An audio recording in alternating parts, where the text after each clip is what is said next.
Zoom. Okay. So through you, Mr. Chair, I have a question. Yeah, sure, Dave. Is it an option to have two co-chairs or vice chairs? I suppose we could. I'd rather. I don't know if we can or not. I'd rather not, just because it adds some complexity, and I think it sort of diminishes the role and what their responsibilities are. Yep. I don't think we wasn't can. really necessarily suggesting it. I just wanted to, throw it out there. Yeah. Think out loud. Dave, this is Fran. I don't think we can. I think it was explored a few years ago, and I think the bylaws specifically define or dictate there's a chair and co-chair. That's fine. Thank you, guys. I'm not going to suggest it then. Yeah. All right. Gary, I'll just continue my thought if I may. Maybe it's just easier for both of the candidates to vote first. That way they're not on the hot seat, so to speak, quote unquote, and then we'll let the rest of the votes fall where they may. Yeah. That's just what I was thinking. You guys, Rob and Mary, are you okay with that? Sure. Okay. All right. So I think we're ready to vote. So we'll basically go through the roll call minus Dave. And when I state your name, if you can just state who you are voting for. So we will start with Rob. I'm going to vote for myself. I'll vote Rob. Okay. Mary? I'll vote for myself. No offense, Rob. I think you've done a great job. All right. Jane?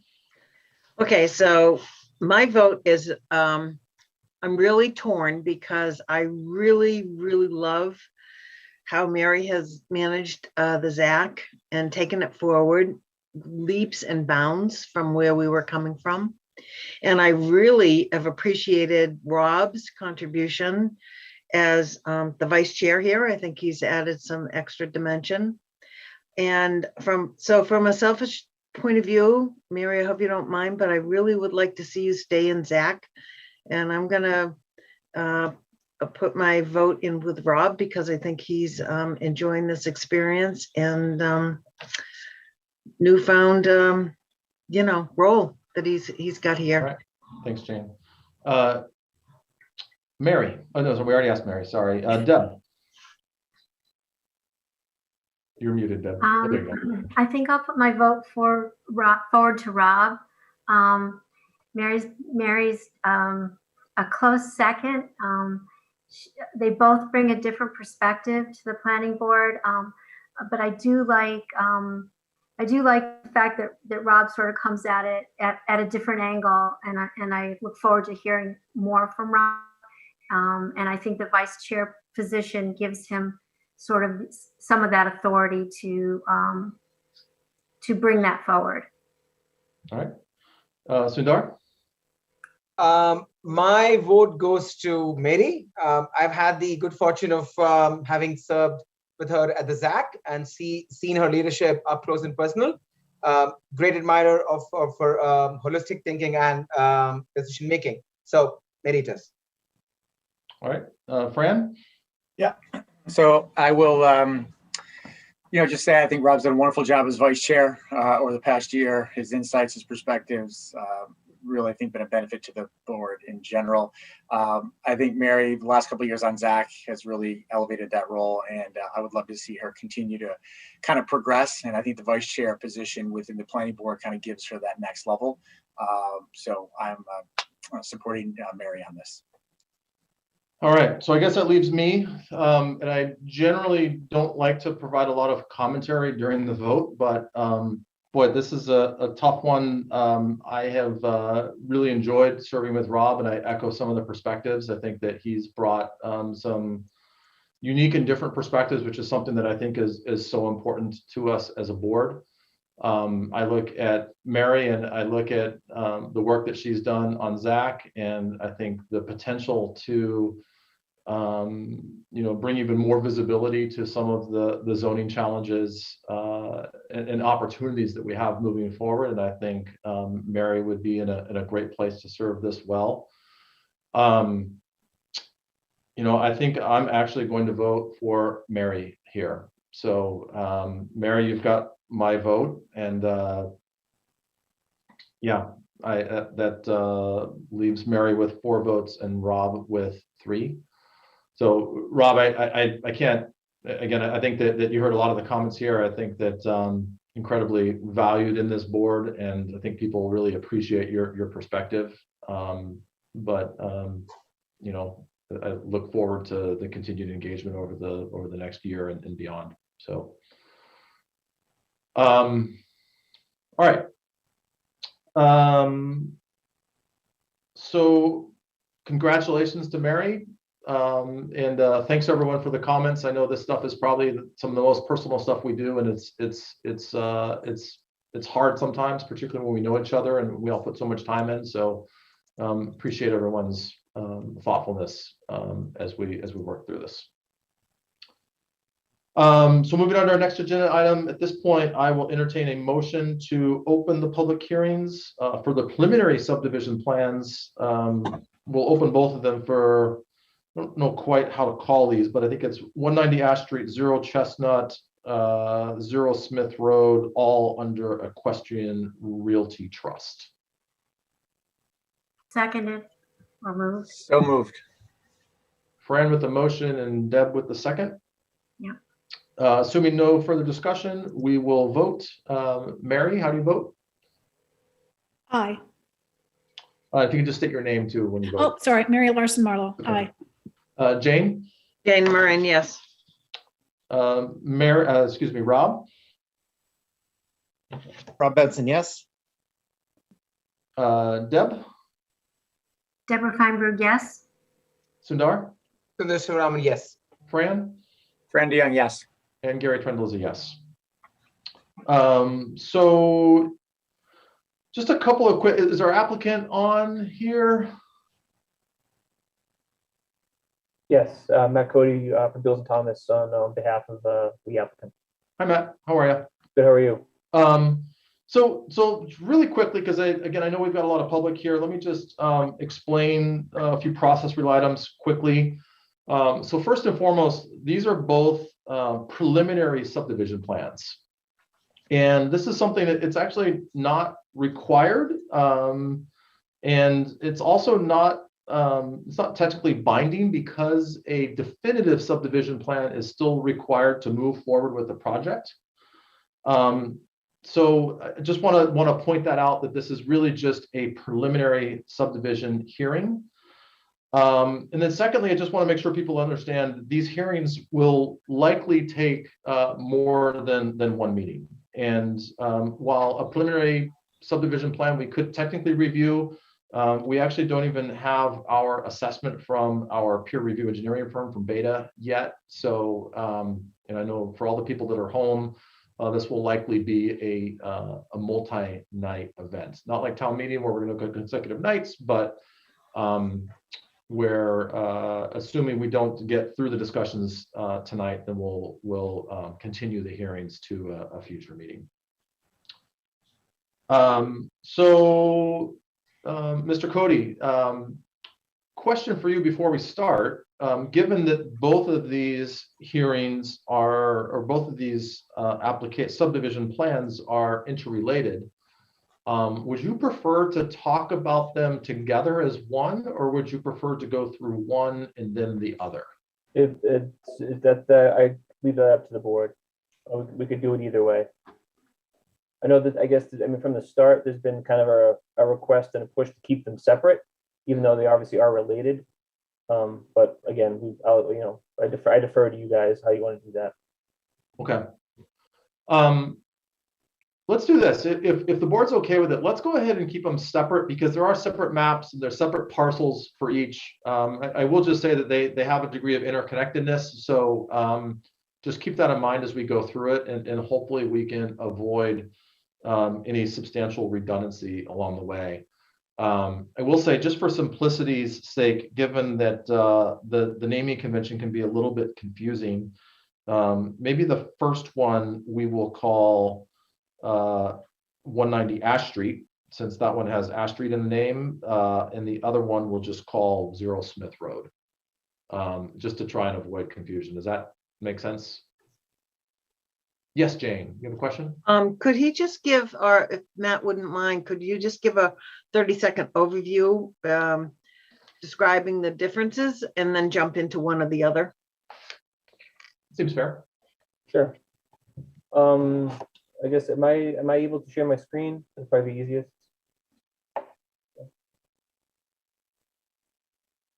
Yep. John should be giving you. We all set now.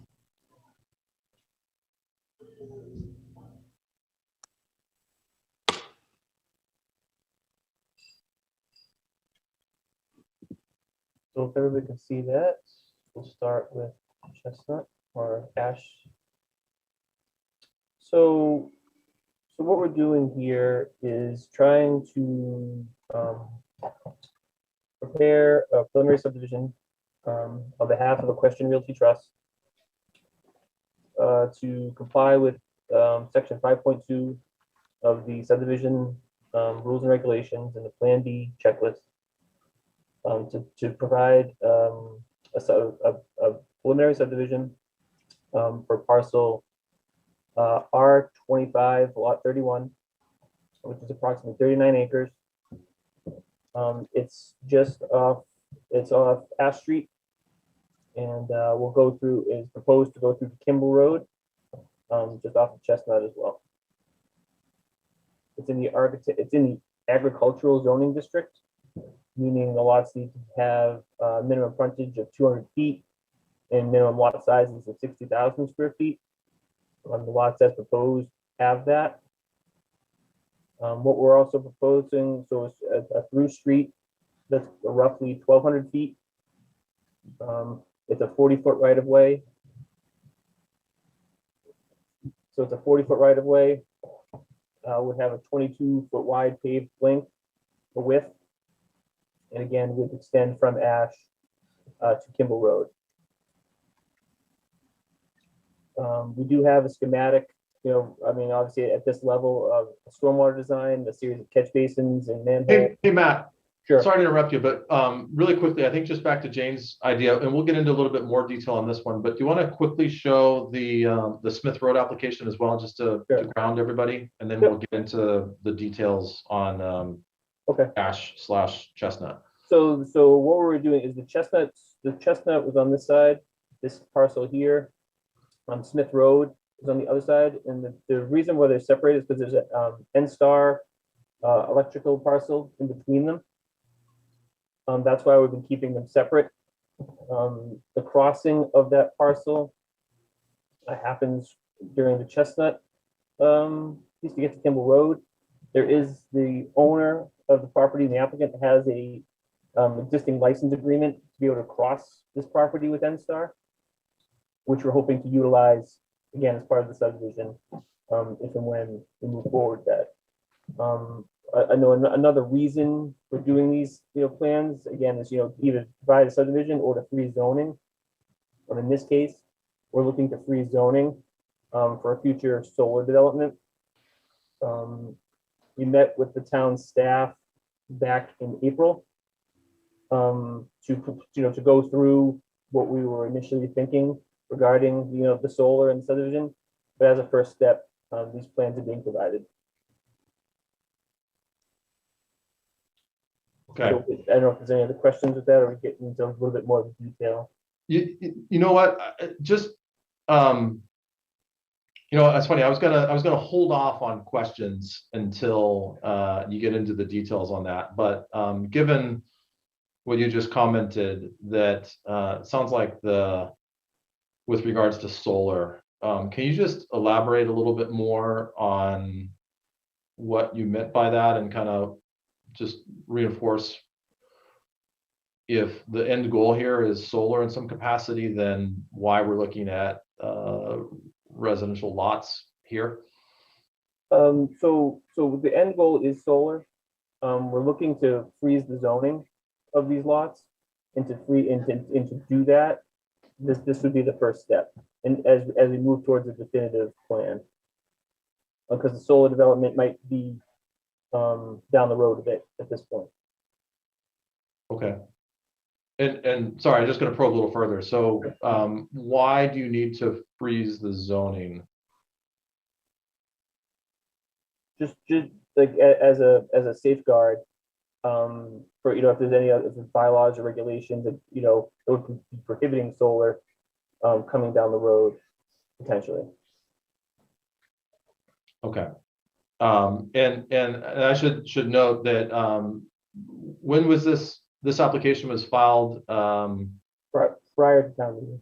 prior to town meeting. So just so everyone understands what that means, is that if actually rather than me trying to explain it, John, do you want to explain how this whole process works, given that it was submitted prior to town meeting?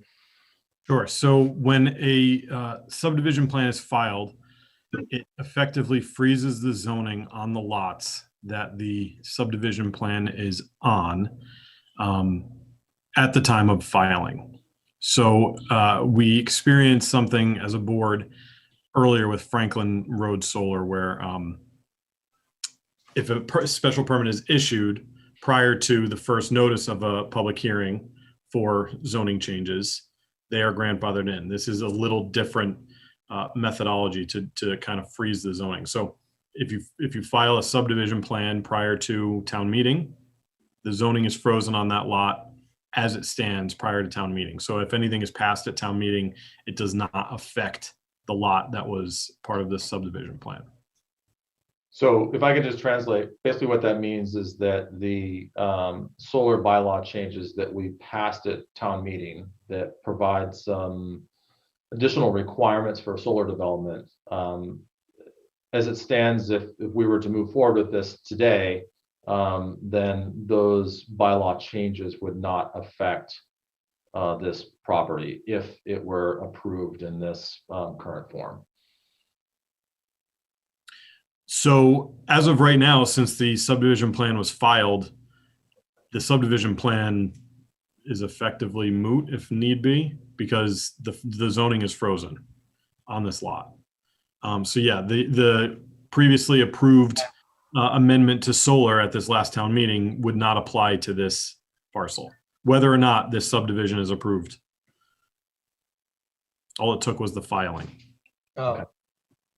So Go ahead, Sundar. does that mean this conversation that we're having describing this is actually moot? So through the chair, I mean, no, because they've submitted a preliminary subdivision plan and they've paid all the fees. So we are moving through the process because this is what's before us. If the applicant decides that they don't want to pursue this, then that's up to them. But what's before the board is an application, 2 applications for a preliminary subdivision plan, and the board needs to adjudicate those applications. Otherwise, they haven't I get it. done their duty. So effectively, we have to review this on its own merits as a potential subdivision and not consider any potential solar as part of that review process as a preliminary subdivision plan. Sorry, Correct? Gary. That's Follow up. Yeah. So Yeah, go ahead, Sundar. because the applicant said what they did, which is they are future proofing this, just in the unlikely event that there would be zoning changes, isn't essentially they've declared what the desired outcome for them is. That's why I'm asking. So I agree that in any other situation we would be doing a very full review of this, but because the applicant said what they did, and because Mr. Gelsich clarified that they're anyway technically grandfathered, that's why my question still stands. To you, Mr. Chair. Dave? Sorry, hang on one sec, Dave. So I just want to make sure that we answer Sundar's question, because you still have, I don't quite understand, Sundar, you still have an open question, but can you repeat what it is? Yeah, sure. I thought the applicant clearly said their long-term plan is for this to be solar, correct? Yes, that's what Mr. Cody said.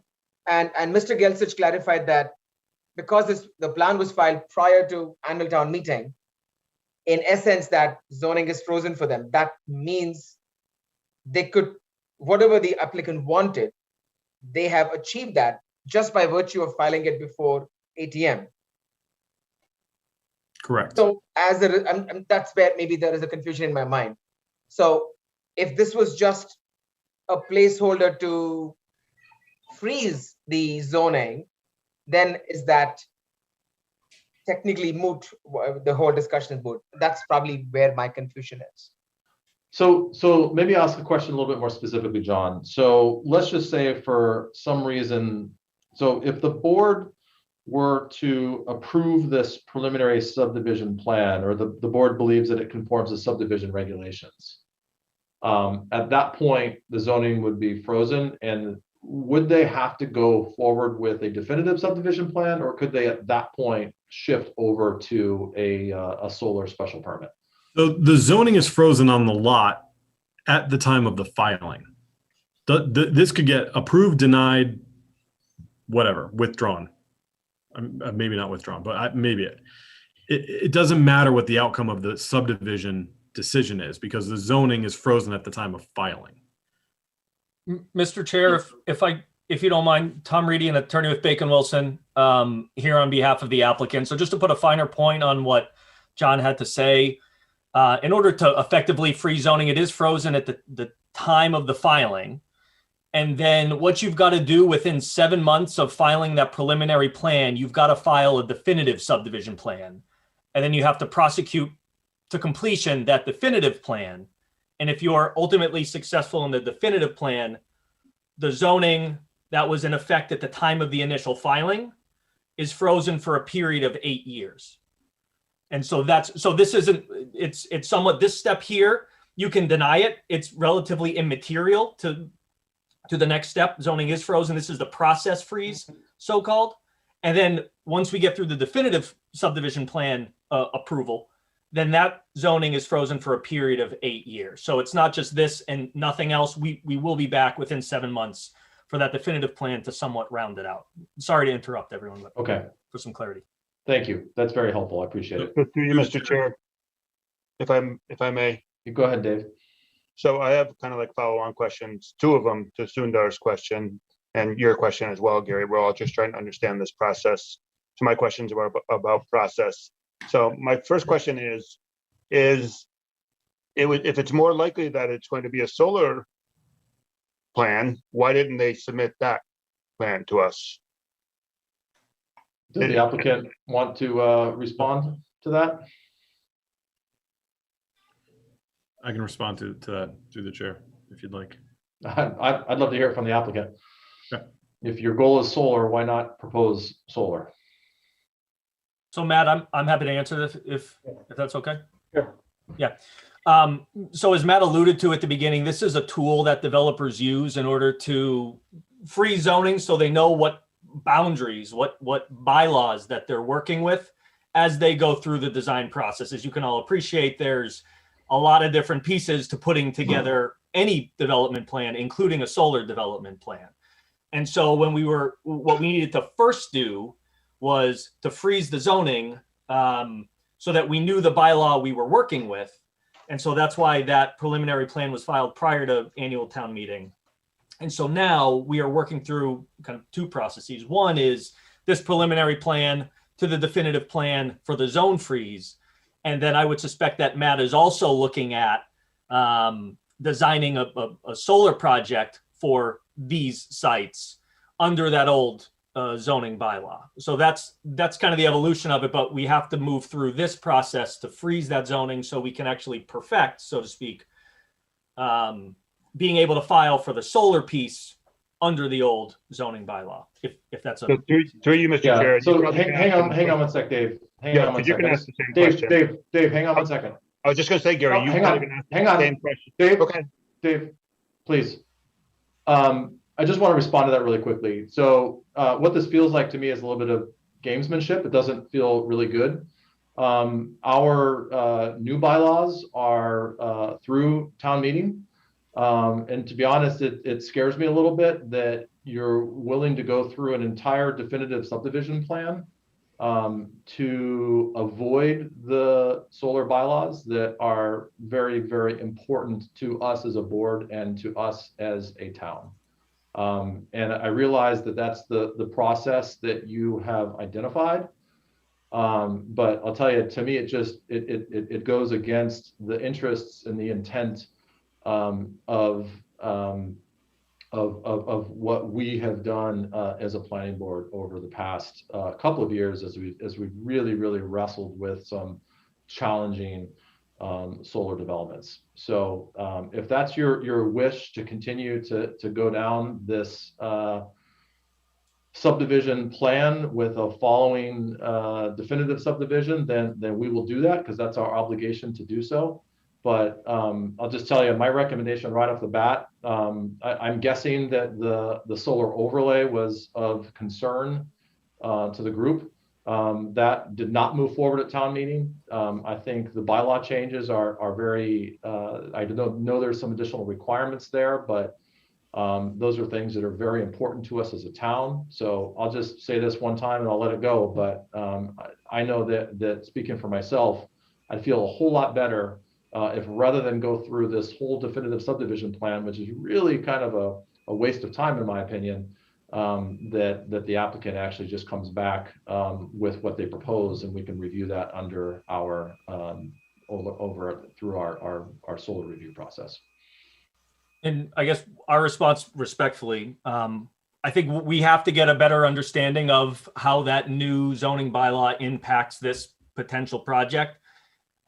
If anything, I would suggest we're being pretty transparent instead of going through a farce of saying, hey, we're going to build this subdivision and then not actually build it. We're telling you what the purpose is that we had filed it.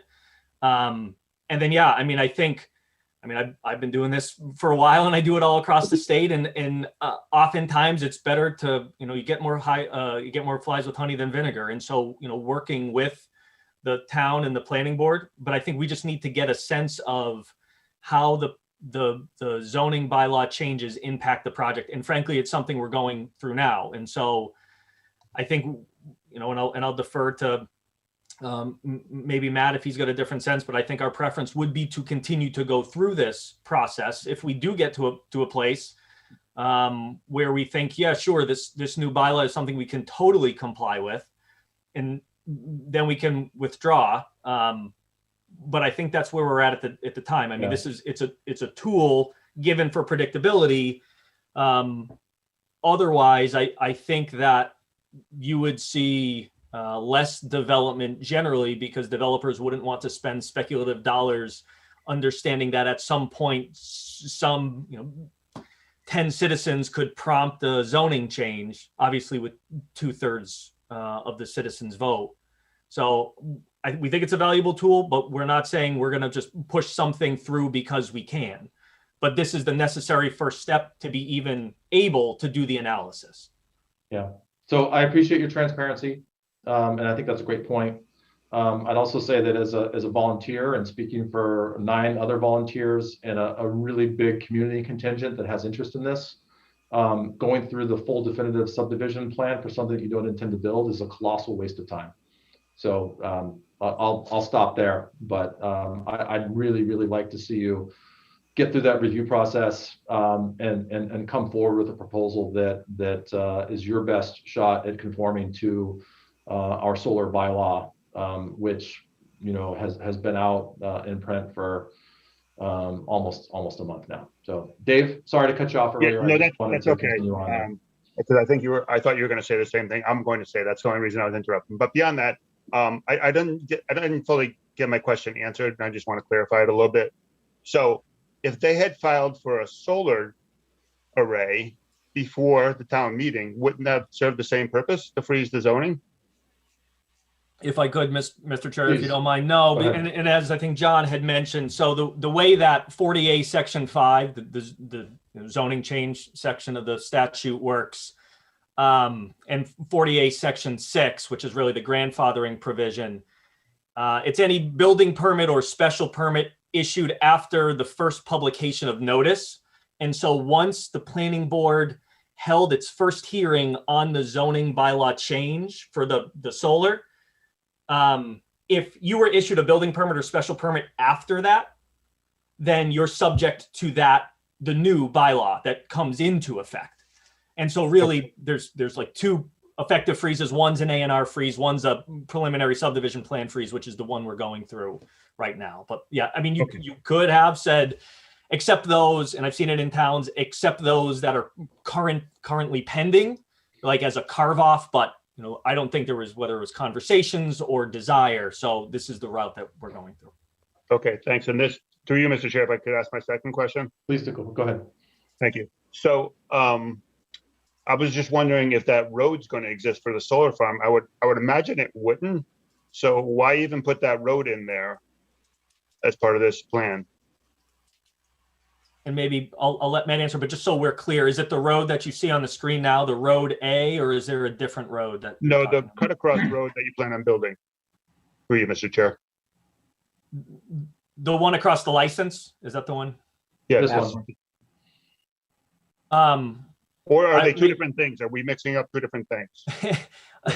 I'm not clear. What you talking about now, Dave? That road A. Road A. Is that part of this? Is the solar array completely different? Is this one going to stay? And is it only the second? No, they're both, the purpose of both of these is to free zoning for solar development in the future. Okay, so to ask my question, why even put a proposed road here? Why not just have one big lot? So I think you need at least probably 2 lots to be a subdivision of land. Okay.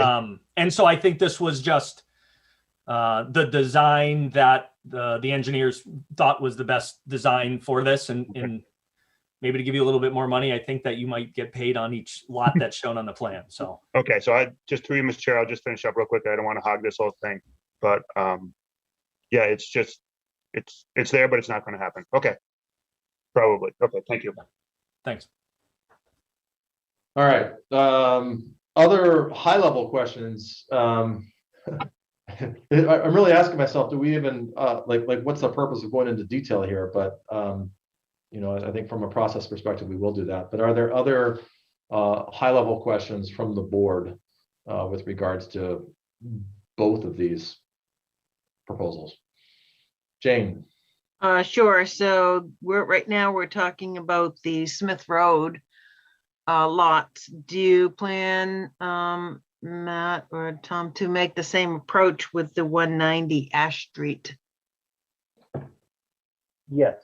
So Okay. we have a plan for each side of that N-Star existing parcel. So it could be either or, it could be a subdivision or solar array. Thank you. Through the chair, can I maybe comment on that question? Yes. So this was probably said before, but just to clarify again, this was 2 filings because in order for the applicant to get the application in when they wanted to, they were not confident they could secure the signature of the owner of the Eversource parcel. So they submitted as 2 separate parcels to freeze the zoning rather than as one parcel. So that's why there's 2 applications. Okay. The intent originally was 1 application, but the ownership of that Eversource, N-Star, Boston Edison parcel, whatever you want to call it, was not provided except for that license to cross at that one spot for the through road. Thank you. Other questions from the board? So Gary?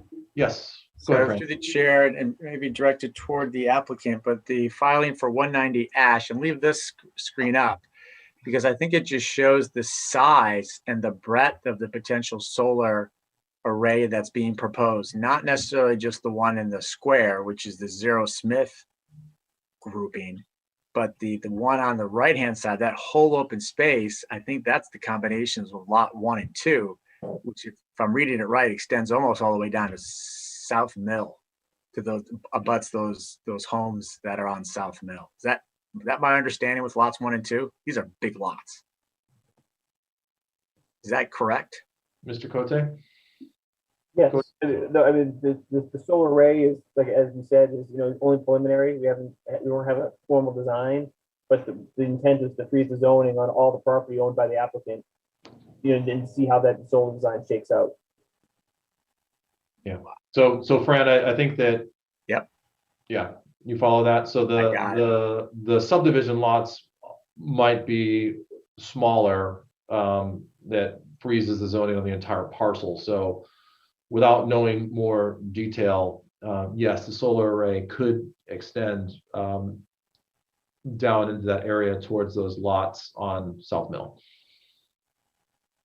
Thank you, Mr. Chair. And I know there's some wetlands in there. There's some other implications that could have some impact on that, but We're not just talking about what's in the box here, we're talking about the entire parcel. Other questions or comments from the board? So through Mr. Chair, I just want to make sure everybody spoke before I jumped in for one more Yeah, and I time. apologize. I can't see everybody. So to the board members, if you can just, I'll say this now, just speak up or raise your hand, and that'll move your picture to the top 6 here, and I'll be able to see you. So if I may, Mr. Chair. Please, go ahead, Dave. So one more question. I apologize for all the questions, but is it an option for us when they decide to change from a housing development to a solar development? Is it an option for us to ask the applicant to reapply because it's a major change? John? So they have not applied for a solar special permit. This is a preliminary subdivision that they've applied for. The act of filing a preliminary subdivision freezes the zoning on the site. Doesn't matter what they then do. The zoning is frozen. They could build a hotel if that was previously allowed. It's not in this district, but just as an example. So at this point, the zoning on this site is frozen prior to what it was prior to town meeting. So effectively, the solar bylaw that was in effect when Franklin Road came on is what this would be reviewed under when they file a special permit application for solar. As of right now, they are 2 separate applications. The solar special permit has not been filed. So that does not exist.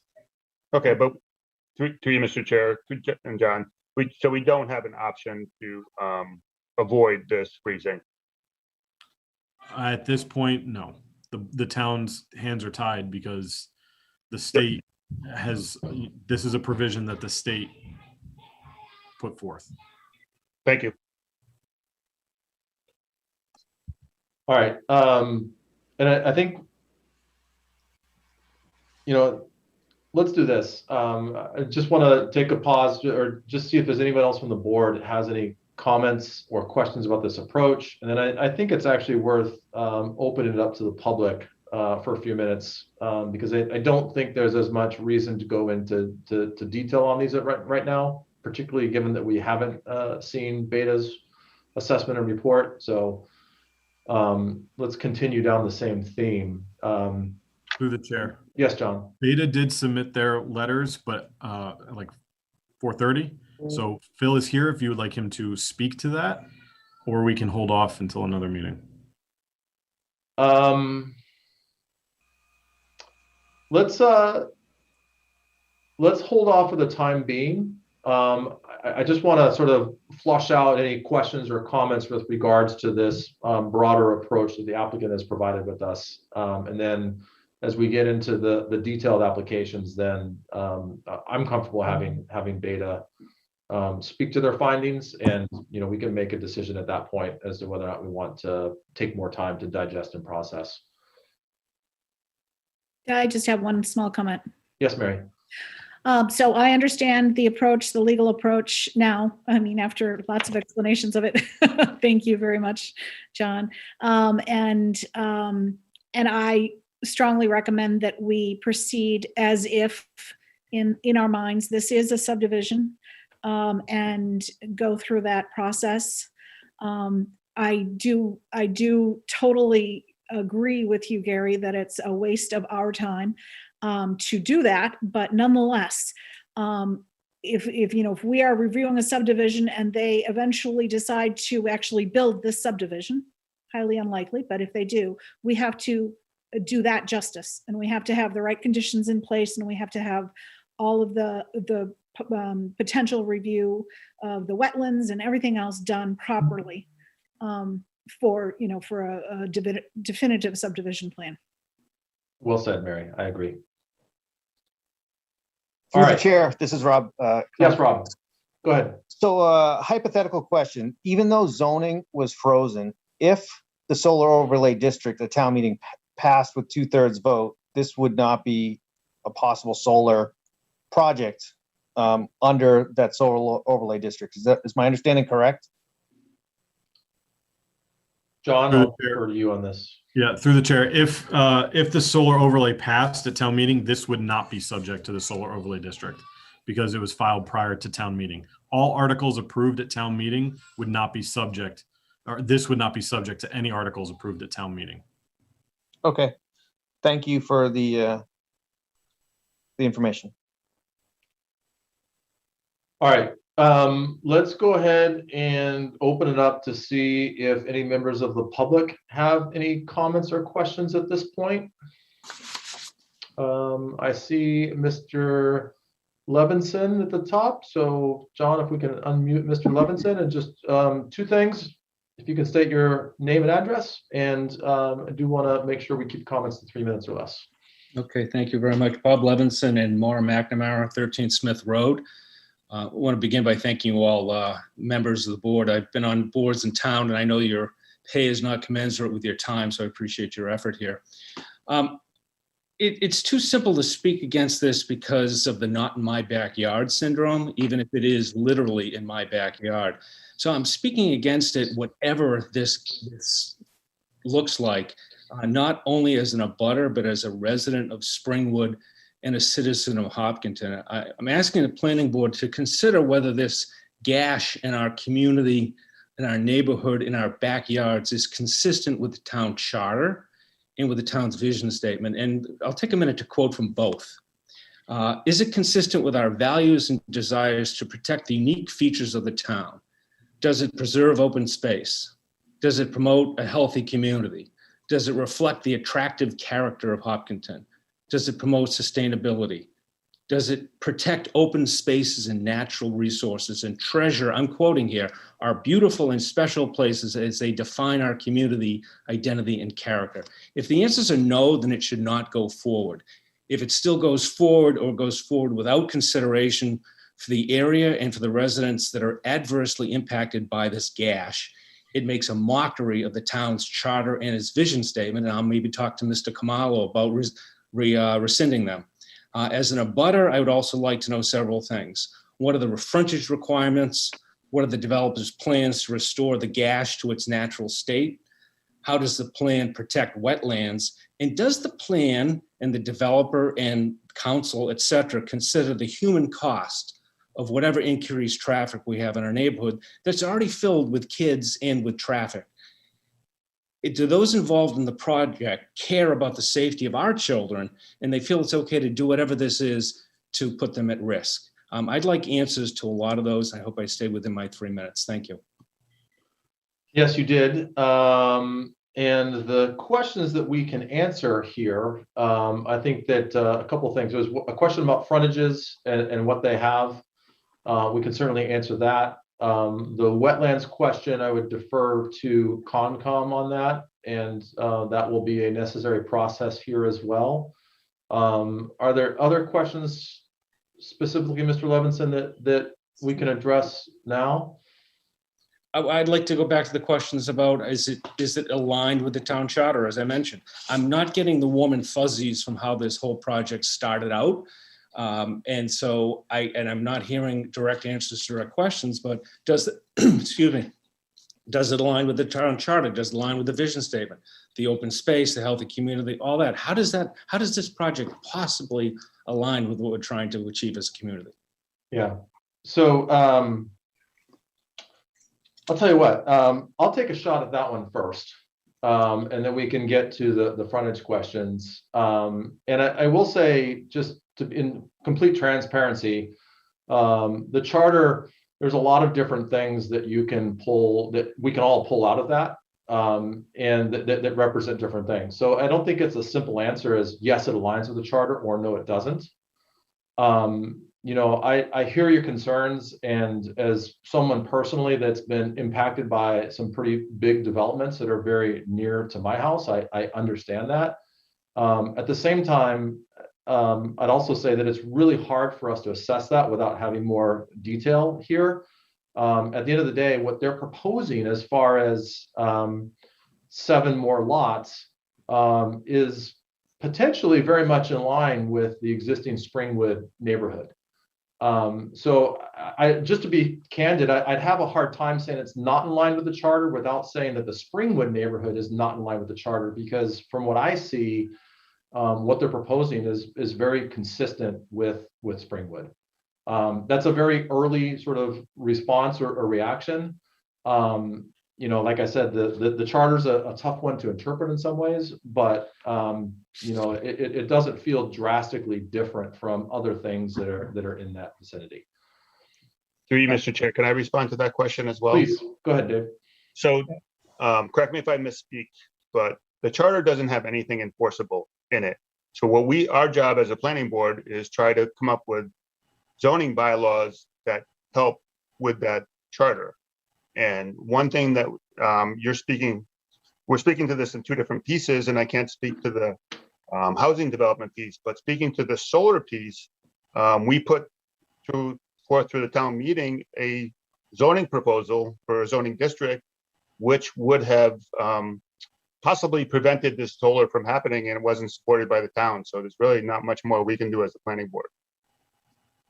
If I can make just one more comment and open to my neighbors who want to say something, yeah, I'll bring it down to a more enforceable level, more tactical level. And I appreciate what you're saying is that I'd like to know what plans the developer has to returning whatever they do to as close to its natural state as possible. And I know it's early. And again, I go back to this whole, what seems like a bait and switch. I would like to see this, and I think my neighbors would like to see what are the plans to restore it as close as possible to its natural setting. Yeah, and I will say, given this is a preliminary subdivision plan, all those details would be gone through in a definitive subdivision plan. I think, to be candid, what we've seen is what you've seen. There's not a lot of detail. It's conceptual in nature. Our town officers that have reviewed this, many of them have said the same thing. It's hard to review for the fire department, the police department, the DPW, without having more details, but those details will be required as part of the definitive subdivision plan. Okay. All right. Thank you very much. Okay. Miss Zahari, apologize, I'm not going to pronounce it right, but Zahariko? No worries, you were close. Dana Zarico at 60 South Mill Street. So I'm a direct abutter to the property at 64 South Mill Street, and I closely abut the property that the subdivision is going into, quote unquote, we'll see. And I have some concerns. Both properties are for sale right now. They've been for sale for quite some time. I've had numerous conversations with the neighbor, less than pleasant. My property is in the front of their driveway. So I own the opening to the driveway. And I guess my concerns is that there's going to be, how do I say this, a blowout of a subdivision behind all of those homes.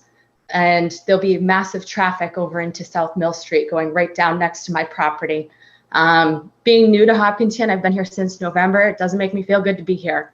And, I looked at this town and said, I'd love to live here, but now I'm like second guessing myself. And that's not a great feeling to have. So I am eager to hear the other neighbors' thoughts here, but I would ask that this be a condition that driveway be blocked off and that there's no access points into the subdivision, and that 64 South Mill Street is made part of the subdivision and has an entrance through the subdivision itself. Yeah. Okay. Thanks for your comments. And I will say that at least what we're reviewing now, there's no proposal for access there. Sure. If this progresses to the point where there's something different, then that's certainly, we'd have to look at that in more detail. I couldn't even comment on what's there and what's there for access or right of way now, but Absolutely. I'm sure. I appreciate you bringing it up. Absolutely. Mr. Sater? Folks, can you hear me? Yes, we can. Sam Sater, 26 Kimball Road. And just if I may, can I share my screen and show the proposal again real quick, just so I can point to where my lot is? Is that acceptable? Sure. You okay with that, John? Thank you. So I just for people to kind of understand where I am. This is me right here. So there's the first proposal, and this is the other proposal down here. So I just wanted to kind of illustrate exactly where my property is. And so I had a pretty long and well thought out note that I wanted to read tonight, but it seems like I'm better off just submitting that potentially. So I'm thinking, John, I'll just email that to you. Just so I'm gonna mention just some abbreviated thoughts I have, and then I have a couple questions at the end. So I also am new to the town, although my wife isn't. My wife grew up in town, and since we got married, we've known we wanted to move back in town to raise our kids here. So after a very long and hard process, we found our property, and we're super fortunate. We felt super fortunate to have found it. It's exactly what we wanted, for numerous reasons, but primarily we have a cul-de-sac right in the front for our kids, to be able to enjoy safely. There's limited traffic and very little noise and pollution. Also, our backyard is basically, we have wooded privacy and comfort both east and south of the property, where we have a backyard and a pool. And then we have abundant woods and wildlife, which is something that we were specifically looking for our family. Before we purchased a lot, I did a lot of research, and I was curious about the lot south of my property as well. So I did whatever I could within my means. I'm not an attorney or anything, but I did a bunch of research, and I came across through the plans and everything for the lot. I saw the wetlands, I saw the limited frontage, and I felt fairly confident that there's little to no chance this could ever get developed. I also came across a plan that was registered or recorded back in '99 for the lot behind my property, and then there's a note on it that says that it is not buildable. And so, with all these things combined, I felt like we were pretty safe to move in here and not have something come up in my backyard to surprise me. And so you could only imagine our surprise last week when we got the two notices for the public hearings, for the two proposals. So both directly impact my property in severe and significant ways. I also have general concerns, from the town and the neighborhood, but I think I will leave that to others, and I'll focus on specifically on my property, how it's impacted. So with the first proposal, whatever we're calling it, the cul-de-sac will get eliminated, and we end up with a cut-through road between Ash Street and Kimball, which runs directly in front of my driveway. Not only is that going to eliminate the cul-de-sac, which is a nice to have, right? But it's also going to increase traffic and decrease the safety of my children. It'll likely act as a shortcut for many, because if you're familiar with Chestnut Street at rush hour traffic, it's pretty bad, especially if you're turning left on Ash headed towards Ashland. So most likely people are going to cut Mr. through, right? Just a quick time check. You're a little bit over, but if you've got one more minute, so if you could just kind of. I appreciate it. Yep. Thank you. So the front's going to get obliterated, and the backyard, basically, if you look at the proposal, the proposed lot basically is exactly on top of my pool fence. So I lose my backyard, my privacy, my comfort. I will have everything that we had enjoyed in this property and paid dearly for we're gonna lose. So with that, I don't even know if I can ask questions related to this development or the next development. I guess my one specific question I would have is, what is the timeline for submitting the definitive? And I'm not a lawyer. And the other question I have is, has the folks who have found this loophole, have they considered not only the cost to the voluntary board, but also the fact that I just spent 5 days trying to find an attorney that I was going to try to retain so I can pay for it out of pocket, or all the hours and worry that I have to go through in my family? Is that a concern to those enjoying this loophole? And then finally, who controls this loophole? Who do we talk to? I don't even is there a recommendation you guys can make? Thank you. All right, so 3 questions there. I think the first one with regards to timing, and I think that's a fair question for the applicant. Do you have any anticipated timing for a definitive subdivision plan?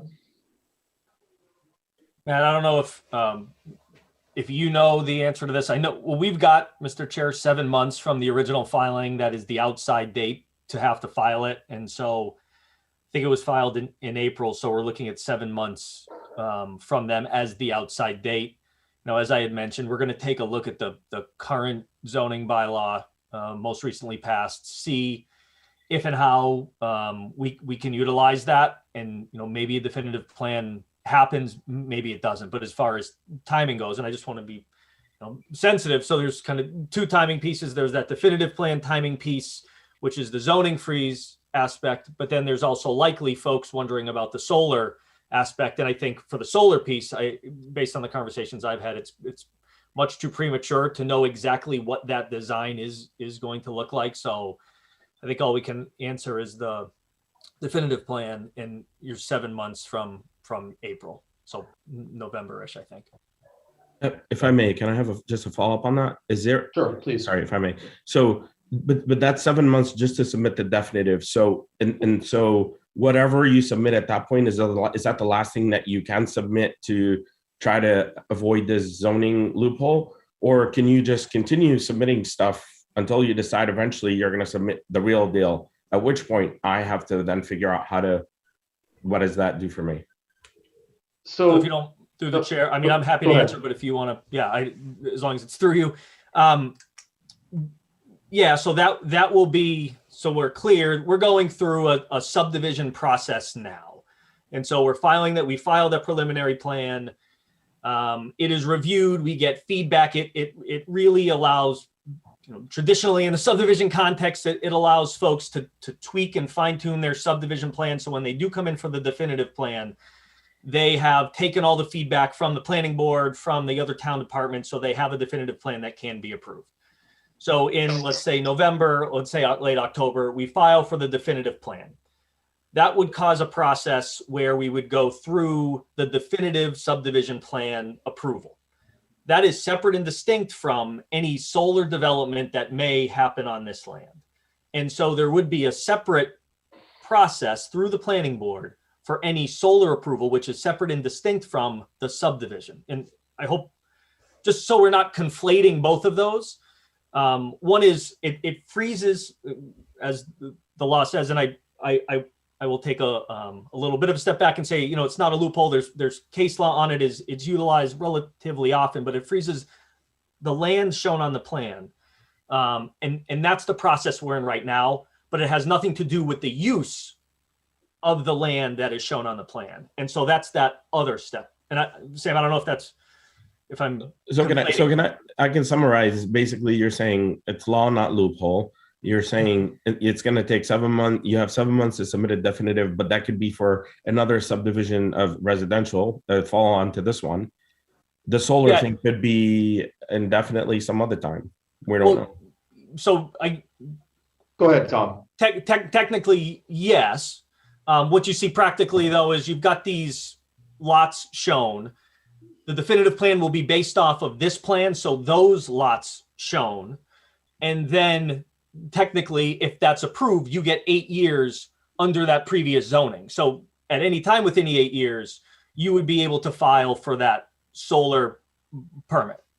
Now, I don't think that's from everyone I've spoken with, that's not the intention. It is to move it along swiftly.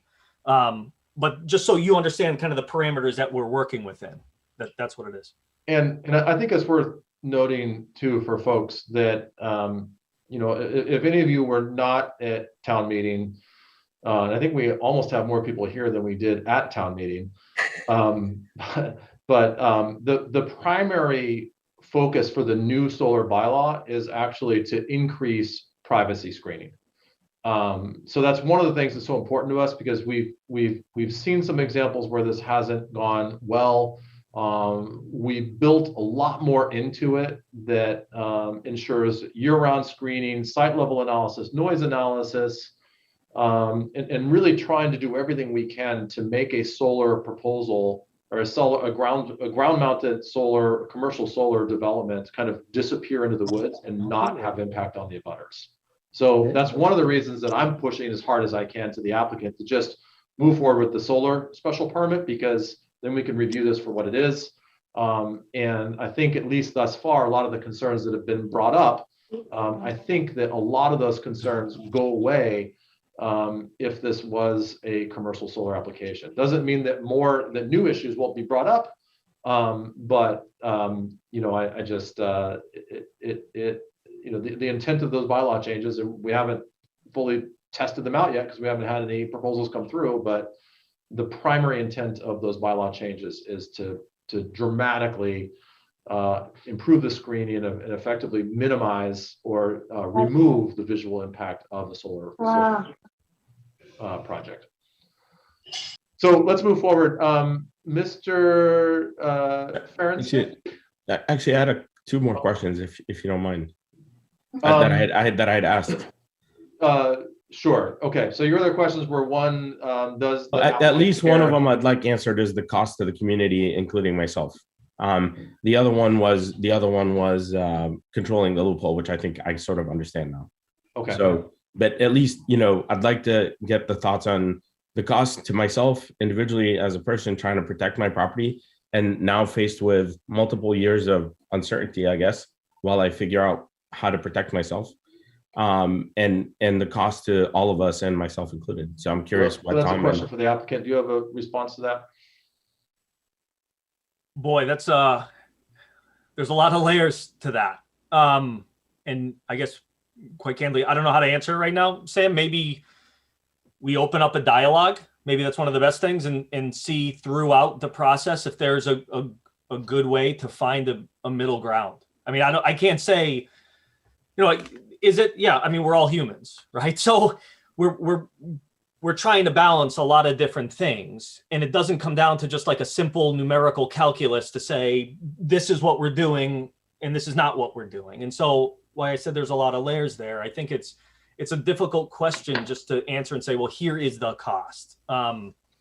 So my suggestion would be, let's talk about it. Let's open up a dialogue and let's see if there are things that, hearing what you said about, behind your house and the privacy and the wild, like let's talk about those types of things and see if, when we do get to that solar design, we can incorporate some of those things. And frankly, I haven't looked at the new bylaw to understand the buffers and the screening that we're talking about, but those are some of the things, because it's a balance. Because frankly, this is a private landowner's right to use their land, and while you have availed yourself of the benefits of it, they also have the right to do on their land within the bylaw what they want and can do. And so I just think it's worthy of more of a dialogue than just saying here's what the cost is. Do we think about it? Yes, we think about it.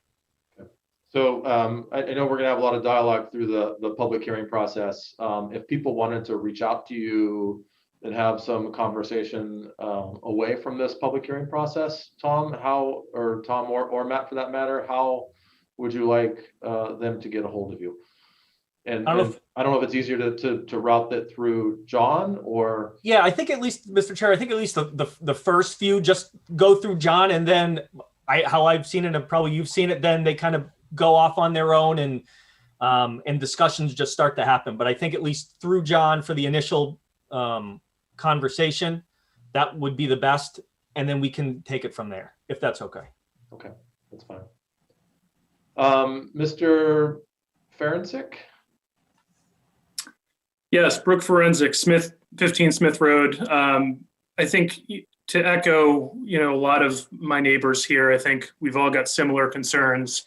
I think one point I'd really like to focus on is really the environmental impact, and given the abundant wildlife that resides in and around the wetlands in particular, where the construction is proposed. And so I know many in our neighborhood, and my family certainly moved to this area because of our love of the wildlife and the privacy and all the other benefits that Hopkinton brings. And so I'm curious, for any prospective building, what are the measures that the planning board will take to ensure wetlands regulations, which appear fairly stringent, are going to be adhered to, and what other environmental compliance will be ensured in this case? Yeah, so from a wetland perspective, that's all within the jurisdiction of the Conservation Commission. So that's outside of the planning board. with regards to other wildlife considerations, it's funny. I can think of some things we've just built into our subdivision, to our solar bylaw that help address some of those issues. From a subdivision perspective, to be candid, what they're presenting to us right now, which I realize the challenges with that, they are not building on the majority of the land that's part of the parcel. So, to be fully transparent, if they built what they're building right now, the impact across the total parcel, I think would be somewhat minimized, because they'd only be clearing a relatively small percentage of it. So I know that probably doesn't totally answer your question. A lot of this does fall under Conservation Commission. These are things that we've talked about, even from a zoning perspective, as we look at things, in the future of ways to preserve, things like forests and trees and whatnot. But I think predominantly the wildlife and conservation's component would be through the Conservation Commission. Thank you. All right. Ms. Connolly. Oh, hang on one second. We just need to unmute you.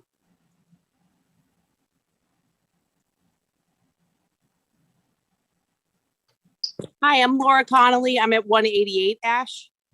And sort of just going on the same theme that was just spoken to with the wildlife.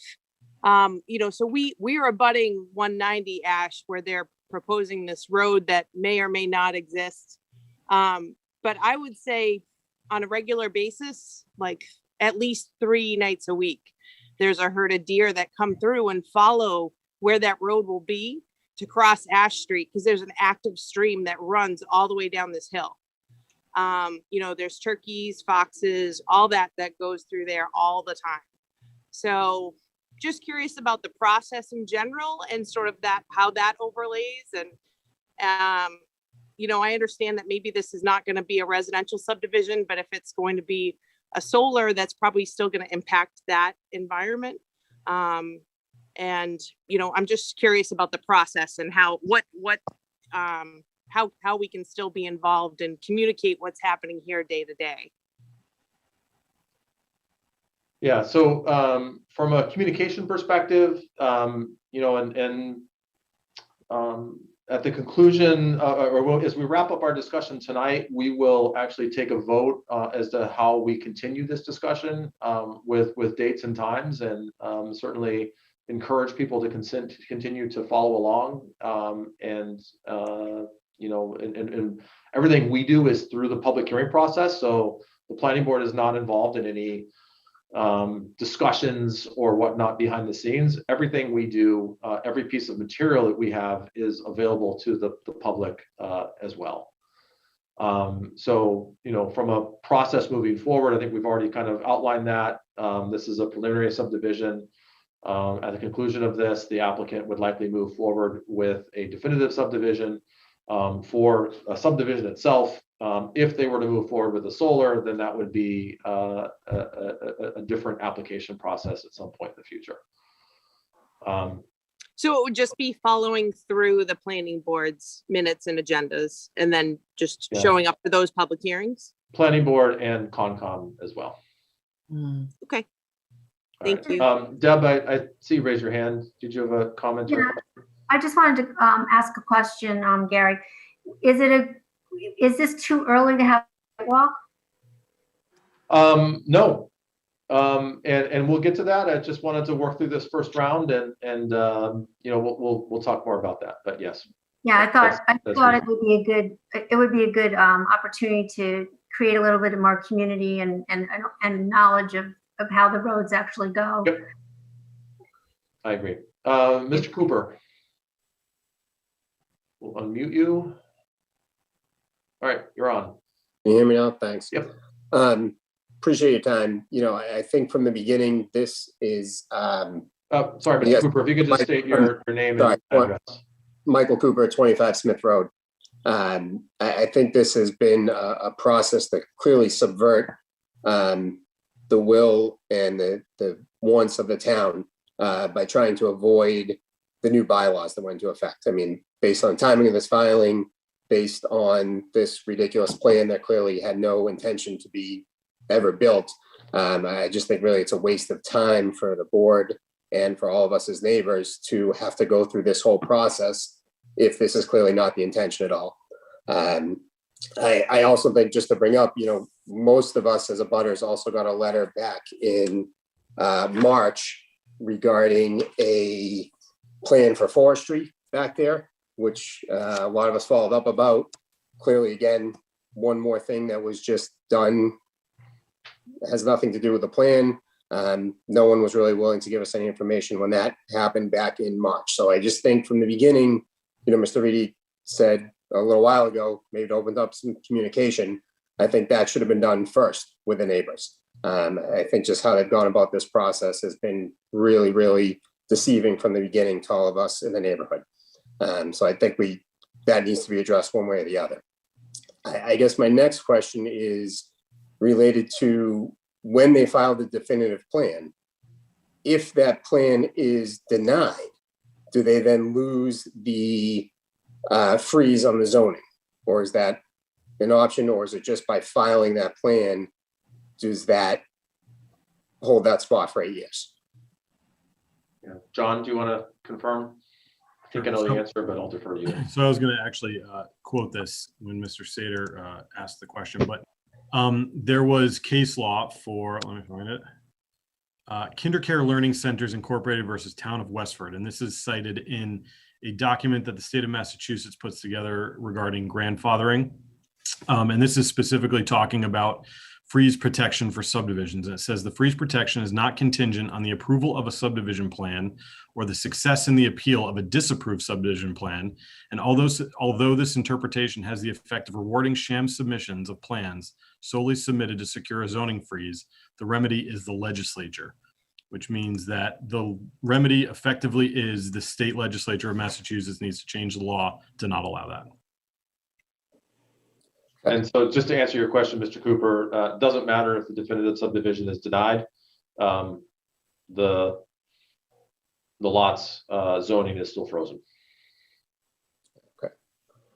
Yeah, I mean, I think it's just, again, this seems to a lot of us neighbors in Springwood, and I know extending beyond that, that they've done nothing to reach out to the abutters, to the neighbors, that have any, thought of having us involved in the process. There's a number of abutters in this area. I think this is a project that's going to have an immense impact on the wildlife and in the environment. Just imagine the number of trees that are going to be cut down to put something like that in. And then my other question is to them. I don't know if they can answer that at this point, because again, the plan they submitted is clearly not what they're planning to build. But is that area that they have for where those lots currently are in their subdivision plan, is that where the solar farm is planned to be, or will extend to the full expanse of those plots? Does the applicant want to answer that question? For what we can say, and Matt, I don't know if you've got a better sense, but I don't think we have. I don't mean to laugh. I don't think we have any sense. Is the answer at this point.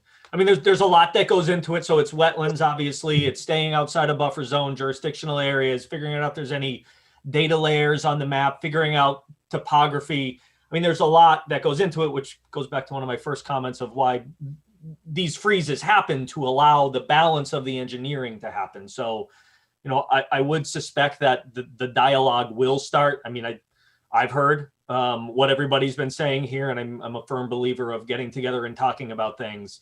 You might not always agree, but at least talking about them and finding some middle ground is probably the best way to do it. So, but Mr. Cooper, no, we don't have a design, so I can't even tell you where it juts out, where it tucks in. I think well, I'll leave it at that.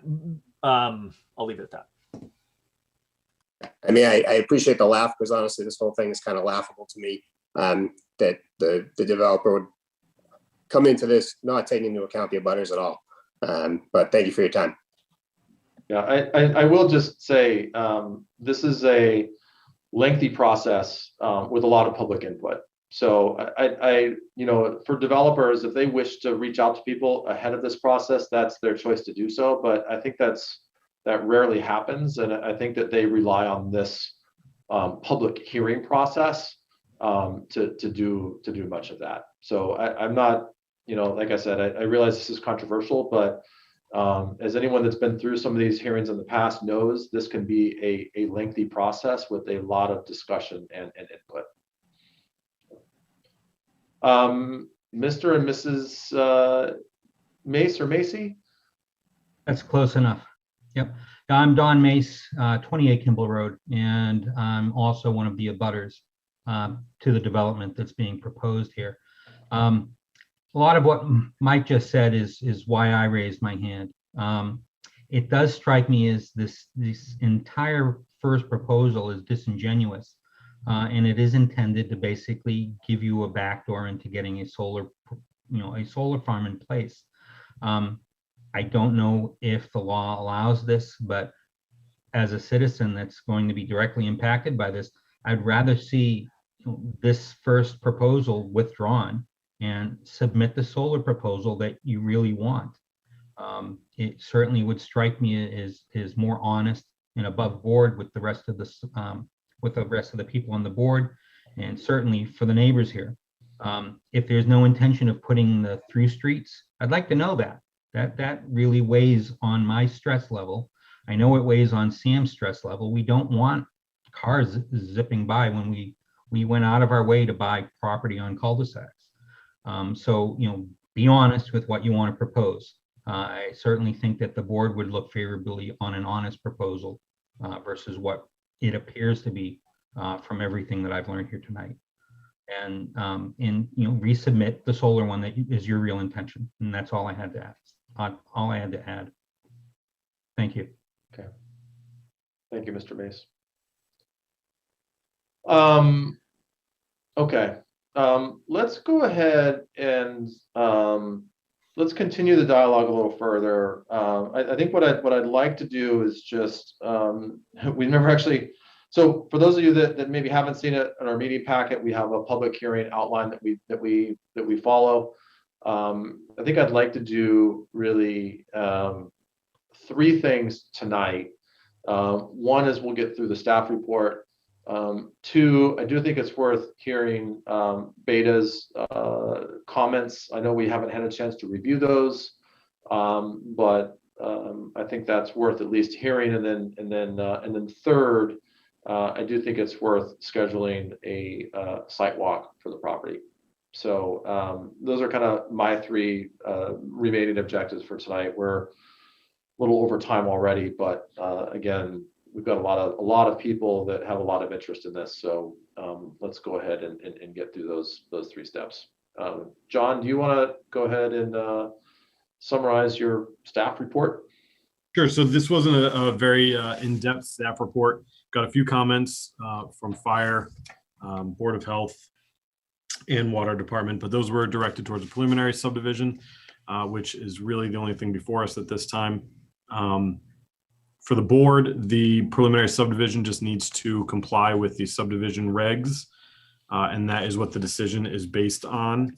They have not requested any waivers, and I believe that's really it. Okay, thanks, John. Mr. Paradis. Can we unmute Mr. Paradis? Yes, Hi, Phil. I am here. So let me start with, let's see here. What's this? I have a letter for 0 Chestnut Street. I assume that's the one you're calling Ash? Yes. Ash. So Sounds like that's I've confused things more so, but yeah. But yes, go ahead. So this includes the through road from Ash Street to Kimball Road. So my initial comment was that they are, so the proposed roadway is designed or is sufficient for a minor road. However, as many of the residents stated, this would be a new inlet to an area of residences that exceed the 50 development units. So it may need to be upgraded to a major street, requiring a wider width pavement and a wider right of way. So, and also a restriction on the grade. There's quite a bit of drop off from Kimball Road down to Ash Street in this area, so that may be a challenge. Yeah, there's a minor issue relative to abutters not being noticed. There is a significant amount of wetlands that the right-of-way is showing to go through. And we recommend that the roadway be redesigned to avoid and or minimize impacts to wetland resources. There is also a stormwater management basin shown just on the south side of Ash Street, completely within, it appears to be completely within a wetland resource area, which is not allowed under the Wetland Resource Wetlands Protection Act. So that would have to be relocated as well. So, so those are the basic comments I have for this one. If you want to have discussion, you want me to go to the other one? Let's go to the other one. Okay. So for the Smith Street, let me open that one for myself.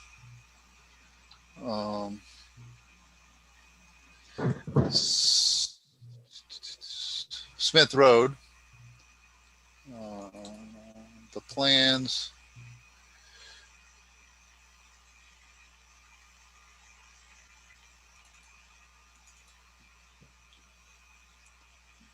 So the plan shows a approximately 499 feet cul-de-sac within a 40-foot right-of-way.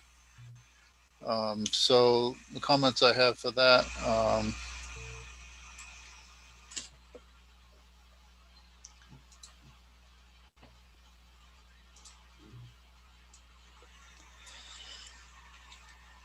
So the challenge with this one is they are showing what would be considered reserve strips between the residents, the existing residents, and the road, the new road, on both sides of the new road.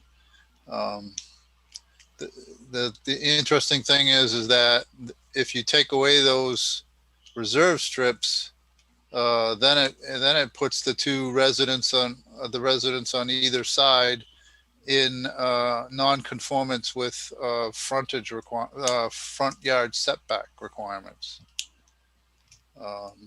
So that's an interesting dilemma to resolve. Also there's not enough frontage for a lot 2.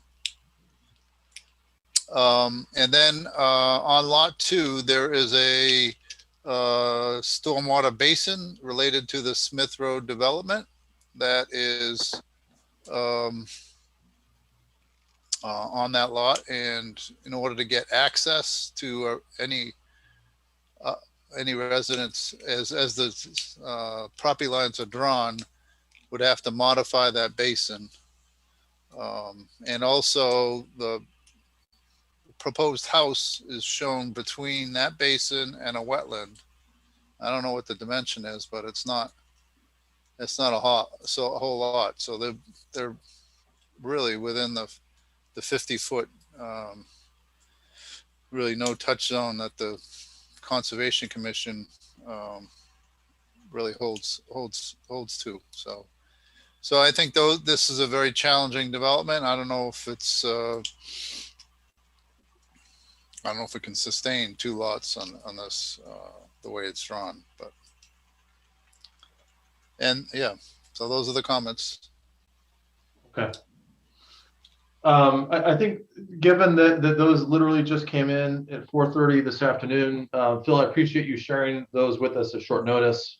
Seems like there's some pretty substantial obstacles. It really, again, kind of makes me question how much the thought was even put into this preliminary subdivision. I mean, just things like stormwater management basin in the middle of the wetland resource area,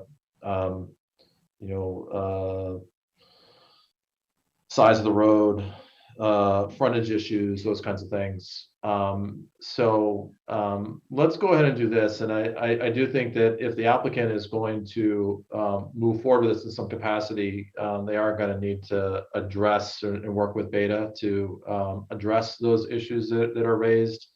Let's hold off on further discussion on those for now, because they obviously haven't seen them either and are going to need some time to respond. So the last item here is, and I'll kind of look to nodding heads from the planning board. I do think a site walk makes sense. Dave's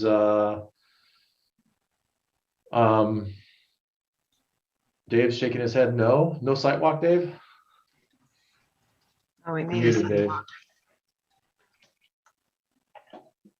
Pick a date. Sorry, Gary. I don't think it makes sense to do a site walk when we're going to be looking at something that's not going to be built and not looking at what's going to be built.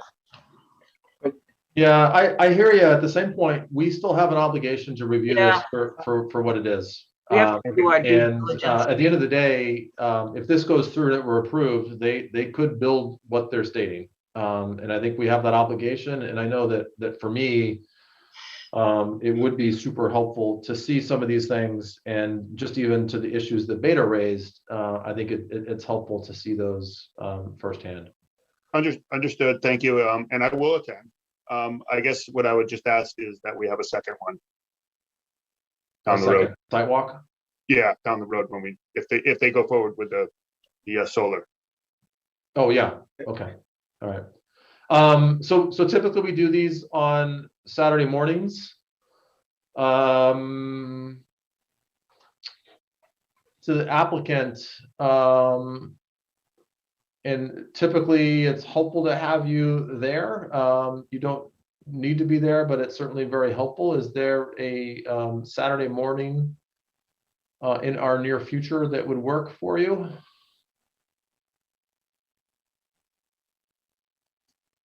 Matt, I'll let you take this one. And I guess my only question would be relative to wetlands delineation, wetlands flagging, and whether the site walk should wait until after those things happen, just to get a better sense of what's happening on the ground. Yeah, I agree. I agree too. I think maybe one more go round where some of those things have been refined so that we really know what we're looking at would be really helpful. Yeah. Yeah. So it sounds like I'm hearing from folks that we wait on scheduling the site walk until the applicant progresses a little bit further. To the chair, I think that makes sense, especially they'll have an opportunity to respond to Beta's comments. And I think that would be another helpful data point as we go to that site walk. Yeah. Okay. So let's go ahead and hold off on scheduling that site walk. So I guess that brings us to our last action associated with this, and that would be to continue the hearing. And we would also need to continue the decision date because these preliminary subdivisions actually typically have a pretty quick response time. So just looking at the schedule, June 21st is our next meeting. Is that appropriate for the applicant? That's fine, Matt. I'll defer to you because I think you've got the lift on this one to work with Phil. So I think on our end, fine, but if it's okay with you, then I'd say yes. Yeah, I mean, the other option would be the next one after that would be July 12th. I think the 21st should be fine. The 21st, okay. And then, so John, if we continue the hearing to June 21st, then we would continue the decision to how many days after? 8? Usually look for like 2 weeks, but could do 10 days. 2 weeks after So what's 2 weeks after? That would be Close to July 5th, so maybe not. which is a holiday. So maybe that's going to be continue the decision to July 2nd. Oh. All right, so I will entertain a motion to continue both public hearings from Equestrian Realty to June 21st, and to continue the decisions to July 2nd. So moved. Seconded. All right, and any further discussion? Discussion. Yes, Fran. And through the chair, this is to Mr. Gelsich. John, a couple of things that the abutters and the public brought up was, why are they filing this preliminary plan and ultimately the definitive plan when it appears to be that their long-term goal is the solar piece? So what is the preliminary plan at buying them?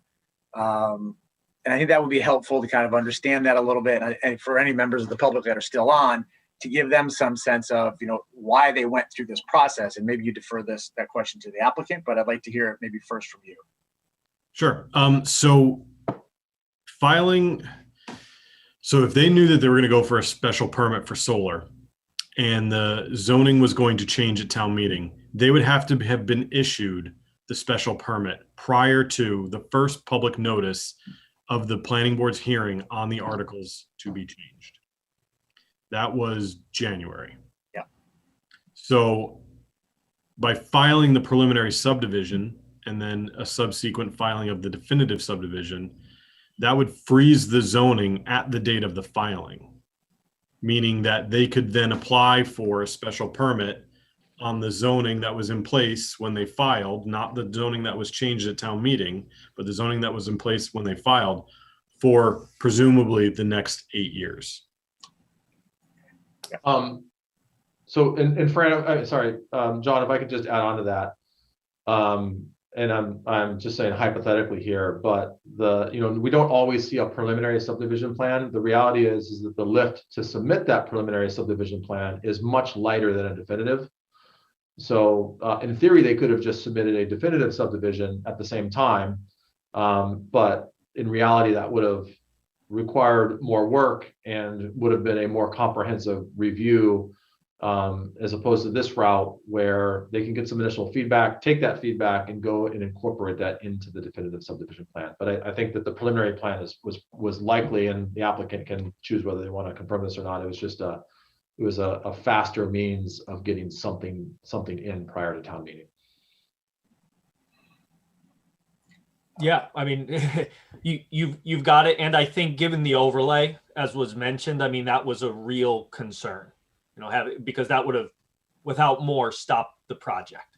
So that's why, and also through preliminary, you get the opportunity in those 7 months to figure out what zoning did pass, how is it going to affect the actual solar application, et cetera. So that's why we had done it. Okay, and just one last comment for me again. I said I wasn't going to say this again, but I think to the applicant, you've heard all of us loud and clear.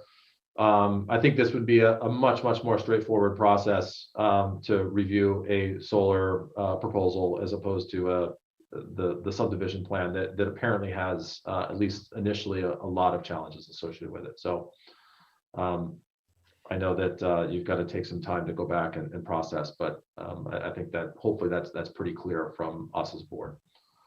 Any further discussion? And if not, we'll take a vote on continuing the hearing and the decision. Mr. Levinson has raised his hand. Thank you. Okay, Mr. Levinson, go ahead. Go ahead.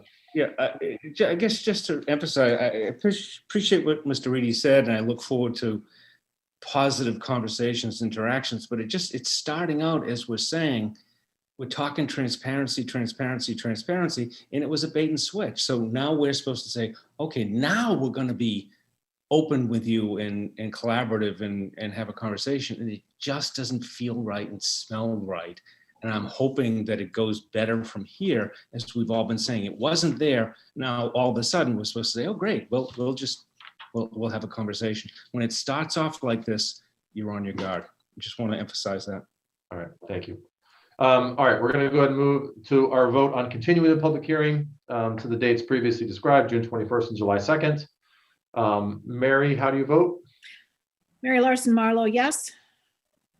Rob, how do you vote? Rob Benson, yes. Jane? Jane Moran, yes. Deb? Deborah Feinberg, yes. Sundar? Sundar Sivaraman, yes. Fran? Fran DeYoung, yes. And Gary Trendle is a yes as well. So appreciate a very lively dialogue, and I will actually not be here on the 21st. But I will continue to stay in the loop. And for the rest of you, you'll all see each other on the 21st. So thanks to the applicants, and especially for all the public that came out to discuss and share their thoughts and listen this evening. No. Thank you very much. Thank you. All right. Let's see, is our friend Muriel on yet? I Not don't yet. see her. Okay.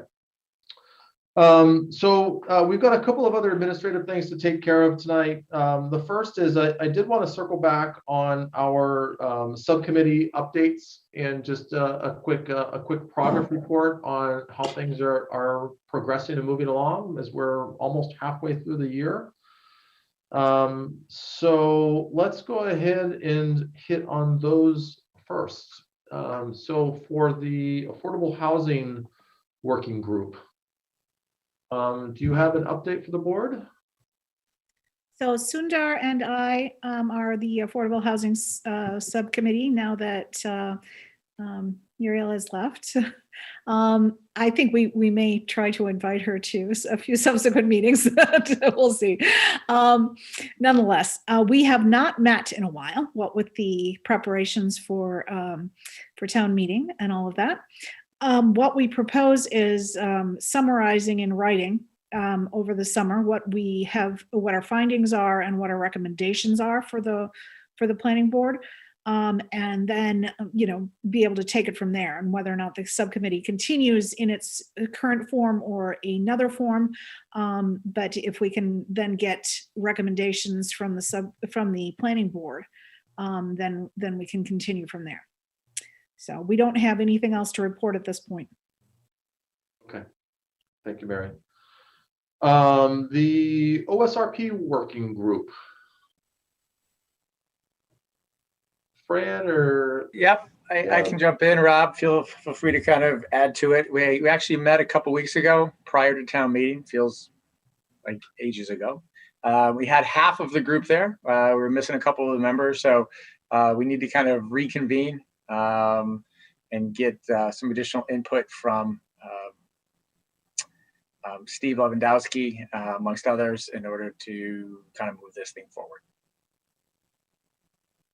So Rob, am I missing anything there with that? Or John, you were at the meeting as well.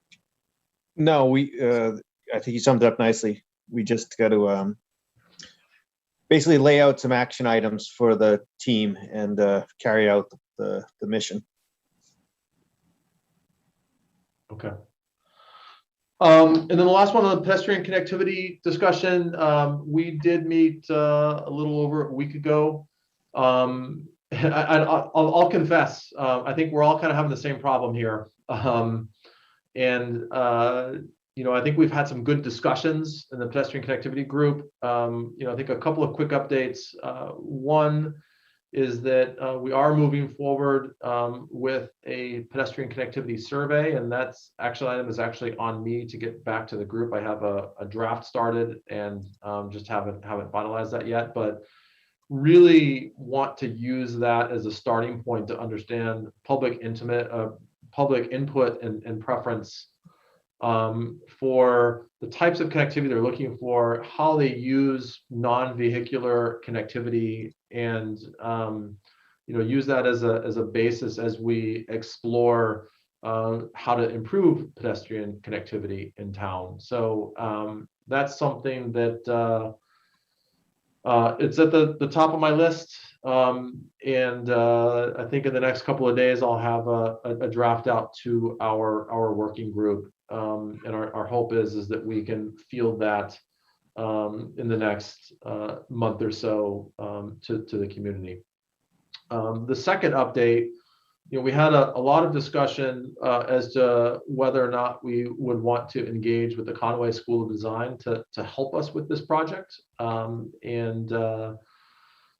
was very instrumental and helpful in that discussion as well. The Conway School did some really good work with the Upper Charles Trails Committee. At the end of the day, as we talked through it, we had a couple of concerns with using them and felt that we might be better served by using a commercial entity of some type when we're ready to do so. And two challenges with Conway. One is that it really forces us into their semester schedule and bandwidth constraints and whatnot. So, just some uncertainty about how much progress we could make. From John's perspective, there wasn't necessarily a lot of financial savings to be had by working through the school. And then I think the third piece was that there's just a lot more risk associated with using the students as opposed to a professional firm of some kind. And given that we have some budget, if we spend it and the recommendations or the work done isn't of the quality we're looking for, then we're not going to be able to go out and get more money and do something different. And so given that we didn't see a substantial savings and the timeline constraints that we were under, we felt it was better to begin with the survey, use it as a public, as public input, start to narrow our scope some through that. And then actually RFP the work that we'd like to do, which is the best way to summarize that is to have a firm identify several potential connectivity routes with a focus between downtown and the Lake Whitehall region, as well as downtown and Lake Maspinock. So Jane, Dave wasn't able to make the last call. Jane or John, anything additional to add to that? No, I think you hit the highlights well, Gary. We identified the area that we're looking primarily interested in. We talked about funding resources and we talked about the pros and cons of doing using different groups. Yeah. And I think we kind of just put a deadline on our survey to try and keep moving along. that I have missed. You did. But I take full responsibility for that, and I assure you it's started. I just haven't. No, it's all good stuff. Thank you. So and just for people that just to remind them too, we had started with looking at the full map of Hopkinton, and we began by looking at clusters of where there are either trail networks or substantial sidewalks in place. And we really felt that the biggest opportunity for us was to provide some sort of corridor linkages between those different connectivity pods. Right. And as you look at different parts of town, we felt that South and East Hopkinton would be well served by the Upper Charles Trails Committee as that's built out, whereas in reality, the biggest sort of divider we have going through town is 495 and crossing that, and the result of West Hopkinton really being isolated and disconnected from a pedestrian perspective. So we feel like that came to us pretty clearly as we looked at maps and existing trails and sidewalks and whatnot. And that's also where we're going to focus the survey to provide some additional input into the process. Yep. So I will say, and again, I realize that this is the pot calling the kettle black, but I do ask that we start to put a little bit more priority on this. I'm speaking for myself, but I think you all probably feel the same way. We'd rather be talking about things like open space and recreation plans and ways to improve our housing stock and pedestrian connectivity than just dealing with exclusively with the hearings that we do as a primary component of our roles. And I think it's important that we continue to move these forward and hopefully have some meaningful progress by the end of the year. So I know that goes without saying. Like I said, I'm guilty of it as well. But I guess my ask for the group is, over the next 24 hours to schedule that next working group meeting and make sure that that's on the books, because I think that'll prompt a lot of other activity. And to start thinking about action items and deliverables, because I think that having a little bit more specificity there will also help us keep things moving along. So is that fair and reasonable to everyone? Yes. Okay, cool. And again, I still, I don't need to repeat anything I haven't said previously. So, but I appreciate people prioritizing these initiatives. The other stuff that we have here from an administrative front, we didn't have minutes as of yesterday, so we'll hold off on those May 17th minutes. On the growth study committee vote to disband, John, do you just want to quickly talk us through what action we need to take there? Sure. So the planning board voted to establish the growth study committee. Their work is now done. The planning board has to vote to disband the growth study committee. Right. Comments, questions from the board on the growth study committee and their work and their initiative? Well, I appreciate all of their efforts and all of their hard work. I think it was very enlightening. I think we have still have a lot of material that we can use as we go forward. And having said that, I'd like to make a motion that we move to disband the growth study committee. Is there a second? I'll second your motion. Okay. And discussion, I think there is going to be some discussion, but Fran, I think that was you. Go ahead. It was. Thank you, Mr. Chairman. Having served on the growth study committee, I found it a quite enlightening experience. The breadth and experience of members, and I know Muriel's not here, or maybe she is here now, was a true representation of Hopkinton. And I think that the work done by the board and submitted to this group, or done by the subcommittee and submitted to this group, really should be reviewed and identifying 2 or 3 things that we can really take action on. I mean, our hope is that it just doesn't go on the shelf, but it really becomes kind of a, if not a blueprint, a guide that this group can use when we are talking about planning, when we are talking about things that really do matter, and especially from a public perspective. And that's where we get a fair amount of public input from, is they'd like to see this group proactively thinking of ways to protect and preserve elements that I think we all hold near and dear to our heart. So to the extent that the planning board can take those, incorporate them in future potential bylaw submissions, potential recommendations for ZAC to review, myself included here, I think this is a great tool of something that's, quite frankly, I think, Muriel and Chuck were saying, and Finn, it's been 25 years plus since something like this had been done for the planning board. And my hope is that, if we don't wait another 25 years, because I think this subgroup, the subcommittee, can continue to provide valuable resource and provide valuable input for the planning board in conjunction with the work done by ZAC to kind of really help round out truly what this board was identified and I think set up to do, is that help with the planning, not just the adjudication of different proposals that come in, but really the future planning of the town. So, well said, Fran. I was gonna say something similar.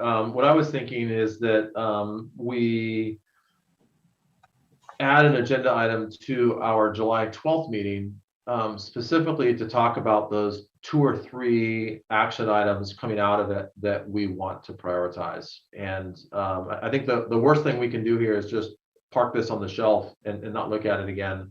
I think there's some pretty solid recommendations, in particular with regards to monitoring and modeling, that I think are worth us continuing to keep on the radar and do moving forward to really try to be more proactive here. And I'll say, for me personally, I don't know if I'm quite ready to hone in or propose what those 2 or 3 things are now, but maybe we just add that to the July 12th agenda and, give people more time to review the report. It is pretty lengthy, and come to the group, and we can align on a couple of things to make sure that we eternalize moving forward. Through the chair. Yes, John. Do you want a discussion item on the July 12th agenda to establish the 2 action items, or do you want the board members to send me their ideas prior to the July 12th meeting and then have those items discussed as part of the agenda? That's a good recommendation. I actually like the latter. It's still going to be a discussion, but I will say to the board members, I think we need to dig into it a little bit and come to the table prepared. And I think, candidly, if we just wait and then try to do it all at that point, I don't think it's going to be as healthy of a discussion. So, yeah, Fran. Yeah, I think that's probably the right approach, Mr. Chair, is throw out a couple of ideas that you thought of, and at the 12th meeting, start to at least preliminarily speak to them. But I would also, maybe some guidance here is, it's tough to do it on something like that on not like tonight, right? Tonight, like it's these are exhausting nights, and it's hard to do 2 or 3 big lifts, I think, on the same night. And I think that if we want to do, some focus around, what this subcommittee had put together, do it on a lighter night, if that makes sense. That's one of the reasons that I was proposing July 12th, because June 21st is there's now a couple of big things on it. So doesn't mean that they won't continue to July 12th. But I also think, to John's recommendation, I think that the window is now to go get familiar with that report if you're not already. And just by doing a little bit of homework ahead of time, I think that'll make it an easier discussion for all of us. Even as we move forward. So that's my ask, is that people do take the time to look into it. If you can all submit to John and copy me as well, your top 2 action items coming out of that report. I think that will help set up a pretty good conversation on the 12th. Yes, Mary. I have a question for Fran, because I think you're the only representative of the committee here. But what public presentations have been done on the findings of the committee? Was it just the one at planning board, or were additional meetings or public hearings held? At the end of the process. At the end, no. The only thing that was done at the end was the presentation back to the planning board. That was our directive. We did fact finding to the public earlier last year, maybe even late 2019, both at the high school and at the senior center. Yep. We did not replicate that on the outbound side of the finished product. It was only back to the PB. They did also present the same deck that they went through with us to the Chamber of Commerce as well. Okay. Oh, that is right. Finn and Chuck. Yeah, Finn and Chuck did, yeah. Sorry, not the whole committee. Well, But Finn and that's Chuck. good. As we're opening up to public, in-person meetings, I would suggest that, and we can discuss this more on July 12th, of course, but I would suggest that there be another public presentation of it at the library or at the, or wherever appropriate, but something pretty heavily advertised, and just to see if we can get some of that knowledge out a little bit farther, and make it really clear that this report is available for other people to read. Yeah. Mary, I think that's a great idea because I think that to some degree it gets a little bit buried in the planning board agenda. So maybe just calling that out. I still think we're still kind of figuring out what in-person meetings look like. I know Yeah. John and I were talking earlier, and the library is still not open for that type of engagement, and the senior center is not either. So we might be best off to wait a couple of weeks. But maybe even at the July 12th meeting, we talk about establishing a date. And I suspect that we could still ask Mr. Joseph to walk through that presentation in a public setting. Yeah, I'm hoping that that's true. And perhaps even after the summer is over and we're back, in school, because fewer people travel. Yeah, there'll be more people around. So that's true. All right, any other comments or questions? We have a motion and a second on the table. There's no more discussion. We will vote on disbanding the growth study committee. So Mary, how do you vote? Mary Larson Marlowe, yes. Although it just seems wrong. It just seems like that committee is such a good thing. But hate to see it go. Jane? Jane Moran, yes. Rob? Rob Benson, yes. Deb? Deborah Feinberg, yes. Sundar? Sundar Sivaraman, yes. Fran? Fran Dion, yes. And Gary Trindle is a yes. So again, great work from that group. All right, so then the last things we have here is quickly, and Muriel has not yet joined us, but we've got one more thing we can do first, and that is just a quick reminder, actually two more things, but one is the process for how we fill Muriel's seat. So she was with us for 4 years, so there's 1 year remaining. That will be that seat will be on the 2022 ballot, but we will have an opportunity to jointly appoint a representative between the planning board and the select board at some point in time. John, do you have any further details on posting and timing for that process? From past experience, it takes a little bit of time, particularly in the summer. Yeah, so basically the first step is, it's already really been done. Technically, Connor has already noticed the select board chair, but traditionally what the planning board will do is notify or direct me to notify the select board chair, town clerk, town manager that an open seat is on the planning board. That will trigger the start to the advertisement, which I think is 10 days. And then no less than a week after the final date of that 10 days expires, we can have a joint meeting between the select board and the planning board to choose the replacement. Okay, so on that note, I guess I'm assuming I can direct you to take those actions that you just referenced, or do we need to vote on that? Why not take a vote?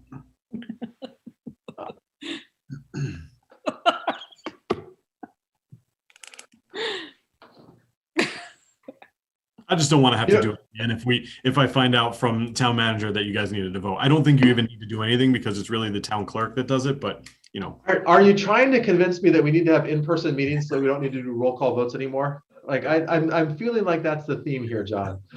All right, so I will entertain a motion to recommend that our principal planner notice the town manager and the chair of the select board that we have an open position for which we would like to fill, so on and so forth, as described previously by said principal planner. Moved. Second. All right, and I'm going to assume no further discussion. Mary, how do you vote? Mary Larson Marlowe, yes. Jane? Jane Moran, yes. Rob? Rob Benson, yes. Deb? Deborah Feinberg, yes. Sundar, Sundar Subramanian, yes. Fran, Randy Young, yes. Kat, Gary is a yes as well. So speaking of in-person meetings, John, what's the current status of the governor's order, that executive order that enables us to meet remotely? So as far as I know right now, June 15th is the last day that the executive order will be in place. There is legislation that has been filed by the governor to extend those provisions, or I guess some of the provisions, the ones that would actually affect us, to September 1st to allow for a transition to in-person meetings. But as it stands right now, June 21st, we need to meet in person. That will probably change, but it might be better to get used to the in-person meeting sooner rather than later. Okay. So I just wanted to check in and see how other people feel about that. Are they excited to meet in person? Do they? I mean, and to John's point, we will likely have some transitional component. I know that there has been conversation about potentially having the boards meet in person and having a Zoom input for the public. But I'm just going to open up to the board. What are your thoughts on kind of as a board, if we have a choice as to sort of how we progress and move forward? Fran, I see you're eager to say something. Yeah, so eager might not be the right term, but there's a thought there. Is it either or? Is it either we all have to meet in person or it all has to be remote? And maybe through the chair, but maybe that's John directed toward you. Or is there an opportunity for a hybrid approach where you have some members physically there and some via Zoom? I don't know if that's been discussed or brought forth at all. Yeah, so through the chair, right now, if no legislation is filed, it will be required that everyone has to be there in person. Okay. Because the executive order allows for remote participation. If legislation is filed to September 1st, I mean, it depends on what it would look like, but assuming that the same provisions that are in the executive order continue, it could be everyone remote, everyone could be there in person, or there could be a hybrid. It would be up to the board to choose. Okay. So, Fran, I'll just share my perspective on that. I actually think the remote model has worked reasonably well. I think that the in-person model has worked well in the past. I very much would like to avoid a hybrid model. And from a facilitation perspective, if we have some people in person and some people on a screen, just from my experience, that becomes much more difficult to manage in a fair and equitable way. No doubt I realize that there are situations where people might be traveling, they may not be available, where it makes sense to do so. But what I don't want to end up in is in a situation where we have 4 members in a room and consistently 5 people that would rather just call in from home because it's more convenient for them. I think that creates a lot of challenges for us, and that also eliminates sort of the benefit we have of in-person things like faster votes and a consistent level of engagement that we get if we're all either remote or in person. Yeah, so I agree with you, Mr. Chair, 100%. It gets clunky and kludgy when you start to kind of mix apples and oranges. Either we're all one fruit or we're not. So I'm with you. Rob, it looks like you have some thoughts on the subject. Yeah, so my thoughts are my thoughts are it's a matter of time. I look at the open meeting law and requiring to meet in person back before telecommunications existed. It's you can see it's possible now. You can see there's probably going to be an extension. There's just lots of reasons that it's just the way people work and live and operate in today's world, where getting everybody in a physical location all the time is hard. And whether it's this year or next year, I'm not sure, but I am very confident in my lifetime, the open meeting law will not require people to be in the same physical location at some point in my life. So I think we're, if we want to require it now, fine, but the world has changed. People have busy schedules, and to make it more flexible for everybody, I think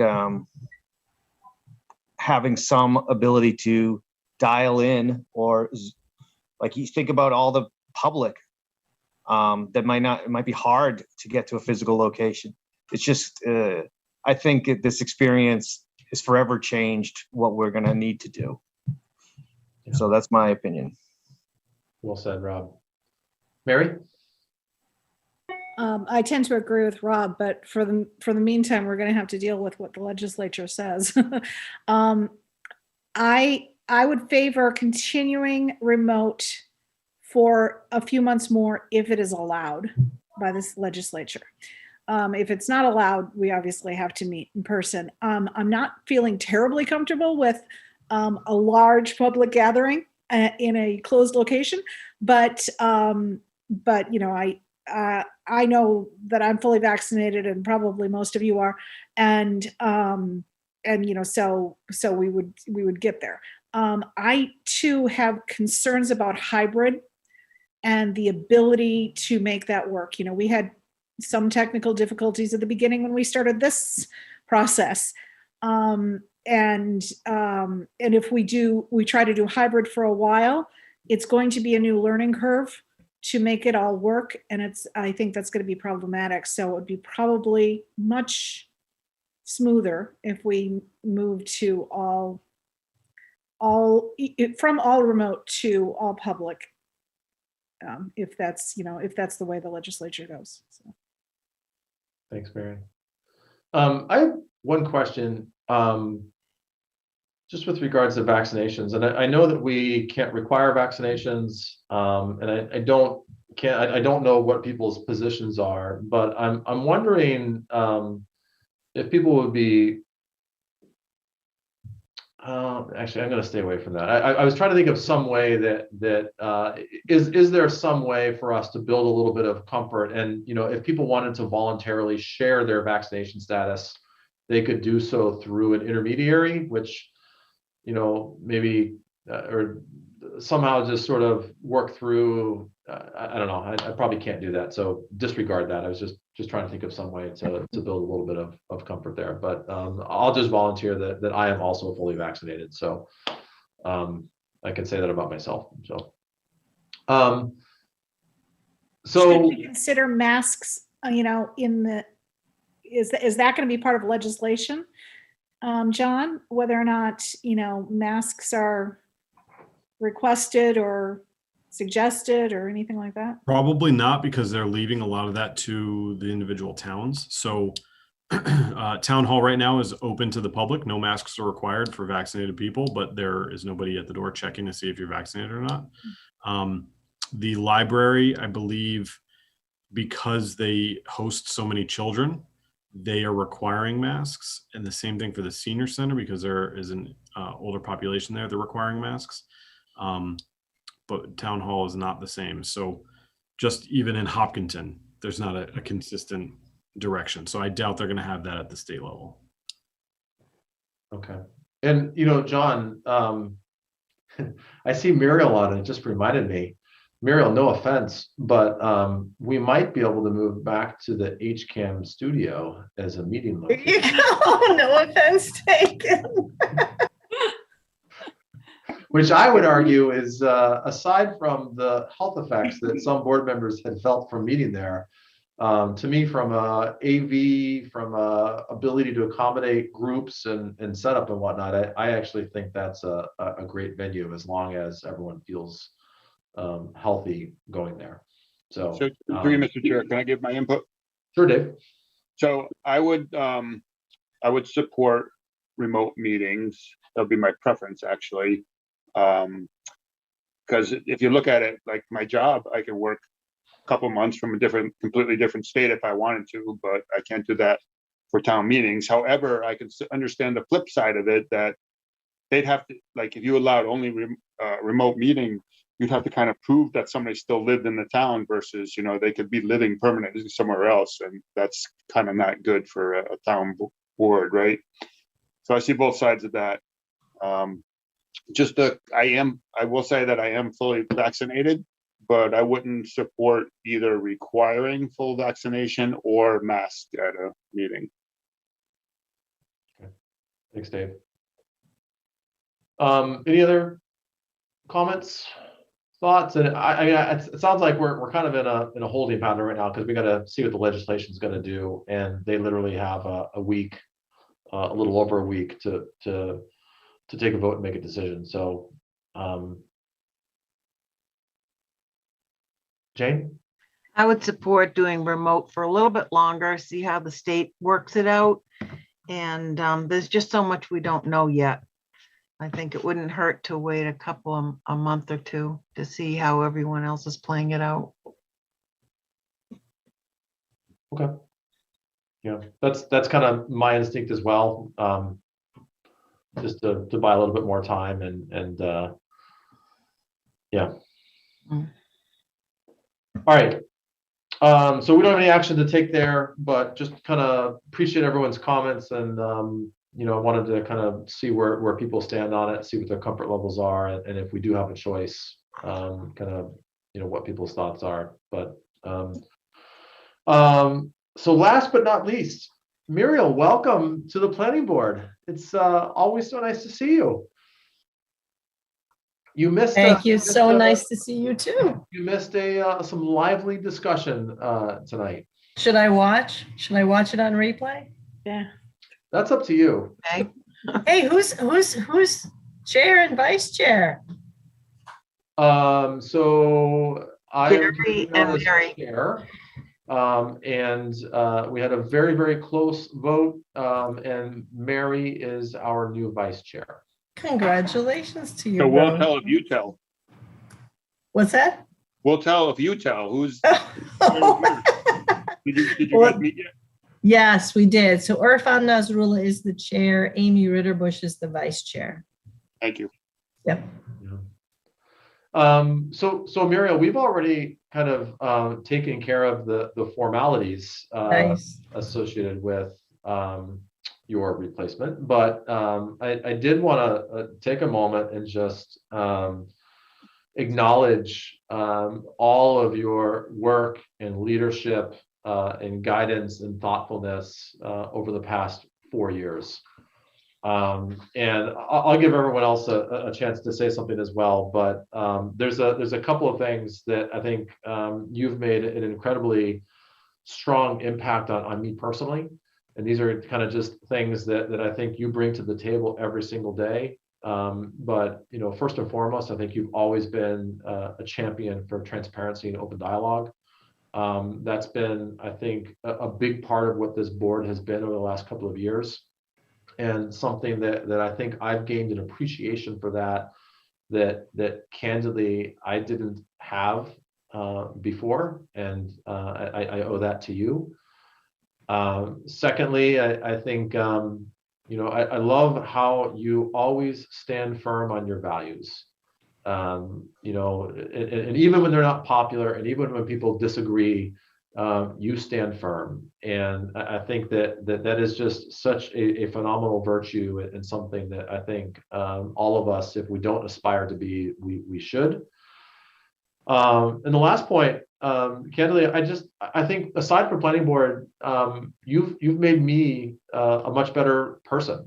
And I like to think that I'm a better listener because of you. I think I see much broader perspectives, and you know, even if I don't agree with everything, I think I see much broader perspectives. And I think I'm more aware of some of the broader issues facing society today, and specifically how the planning board can help address those. And I think those are all things that I can link back directly towards your leadership and the friendship that I think we've begun to build, and I'm thankful and grateful for that. So those are my thoughts, and I think I do want to talk a little bit in a few minutes about potentially getting together as a group, but at this point I'll just sort of open it up to see if other people want to say have any comments for Muriel as in her time and her service to the planning board over the last couple of years. I'll go. Go ahead, Mary. Muriel, it has been an honor, really. When I started on the planning board, you were chair for the first 2 years, I believe, and that was such an important training period for me. And I didn't know what I was doing at all. So during the learning curve, and it really made a difference. I mean, Gary captured so much of this in what he said. Your values and stating them in such a way, and kind of leading the entire conversation in a more positive way. And I learned so much in terms of how to speak to groups and lead meetings. And you have this way of stating certain difficult things in a very firm, but I don't know, but still kind way, and really getting the point across, but without being harsh. I just have learned a lot, and I really appreciate that you were in the chairperson position during those first few years while I was learning the ropes. And thank you so much.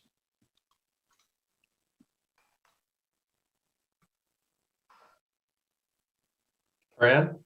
And I should say, don't feel obligated that everybody has to say something, but please, if you have something to add or something you want to share, please do so. Fran, you're on mute, Fran.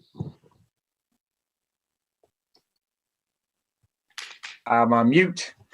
After the chairman's mic drop soliloquy there, it's going to be hard to surpass that one. I will say, Muriel, it has been an honor and a pleasure to work with you over the last 4 years. Your imprint on the planning board and your impact has been tremendous. I think, to Gary's point, the values that you stand on, the transparency that you picked up. I think, John, brought some of that, but you really that's part of your ethos. And that's why I find it so refreshing to be able to having worked with you and seen that in action. And I think the thing that stands out to me is your compassion. The compassion that you've been able to show to us as fellow planning board members, to applicants and to the members and the public at large.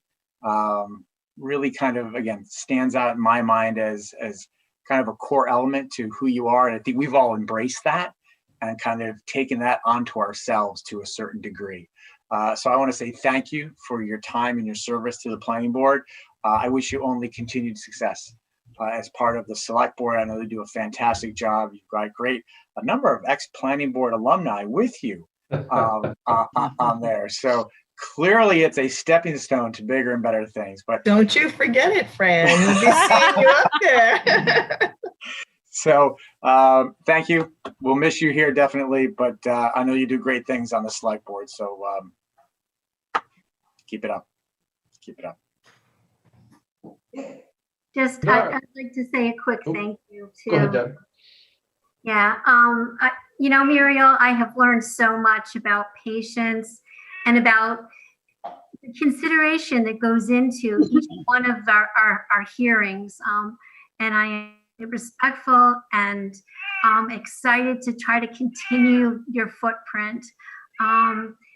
You really set a high bar, and I want you to know that no matter what happened, it existed in the room when you were there, when you are there, and you will, even up in your elevated status in the select board, it will reappear, I'm sure, and we'll look forward to those new shoes you're filling to hear more.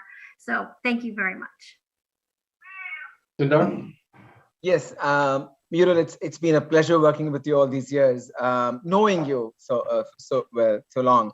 So my comments are less about how I've interacted with you in the planning board, and more about your compassion, as Fran said, and your stance on social justice. And I think that's what you, in my opinion, you take to the select board.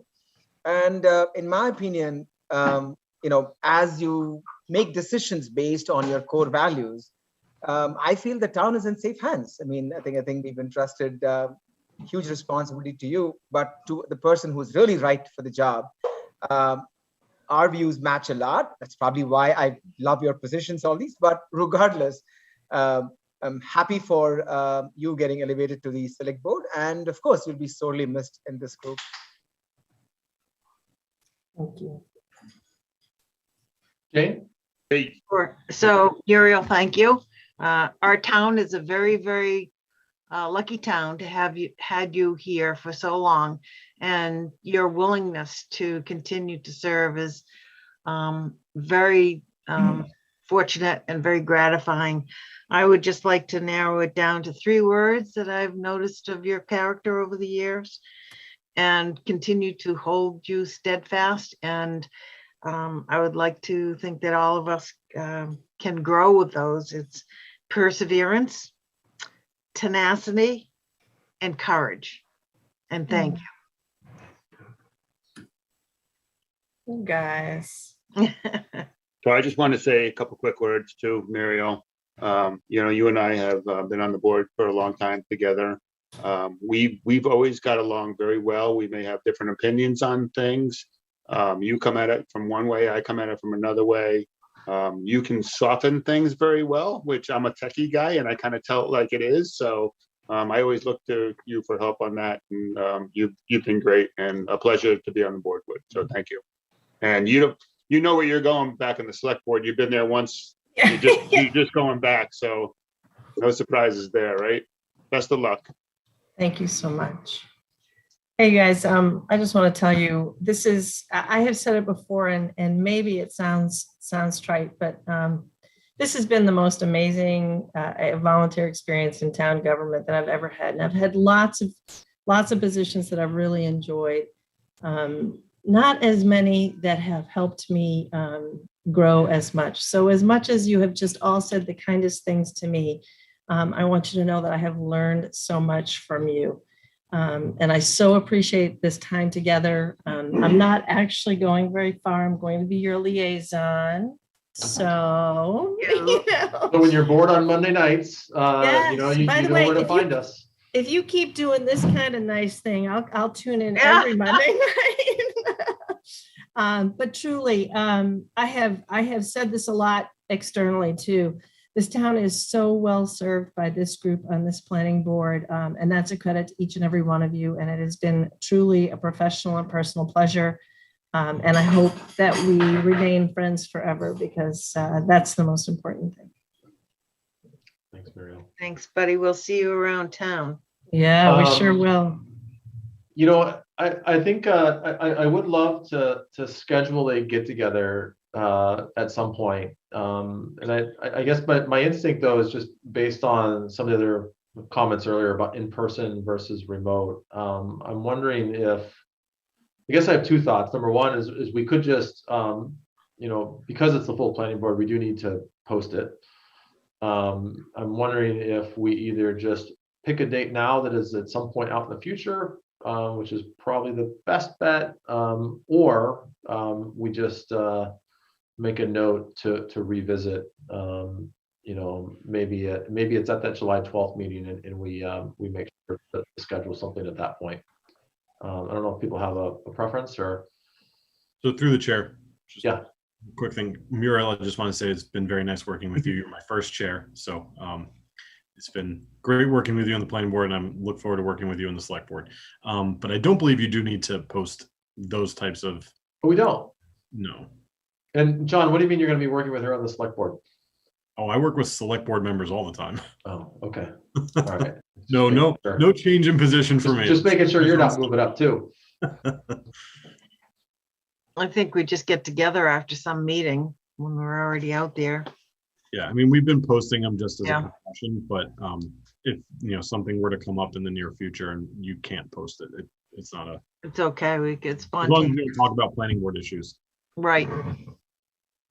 Okay, and as long as we wrap up early enough that we can get to some place that's open.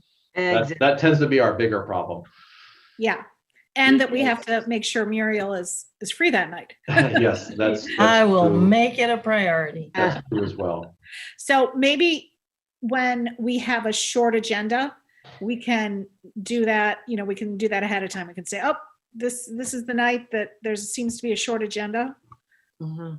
Like not very many hearings, mostly administrative. So, Mary, I think that's a great call, and thank you for volunteering to help keep us true to that. As our new vice chair, that sounds like your first responsibility. Yeah, pick a date. Well, yeah, that and the fact that you're going to be gone for the next meeting. That's my first responsibility. Hey, jump in, Mary. That's awesome. Surprise! Yeah, really. Yeah. Okay. So does that sound all right with you, Muriel? If we kind of Yeah, sounds perfect. play it I by would, ear, and I just don't. I know it's easy to lose sight of this sort of thing, but appreciate you calling in tonight. And I know you've had a busy day as well, but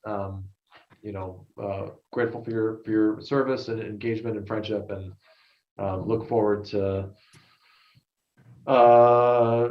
getting together in person. So yeah. All right. I will look forward to it.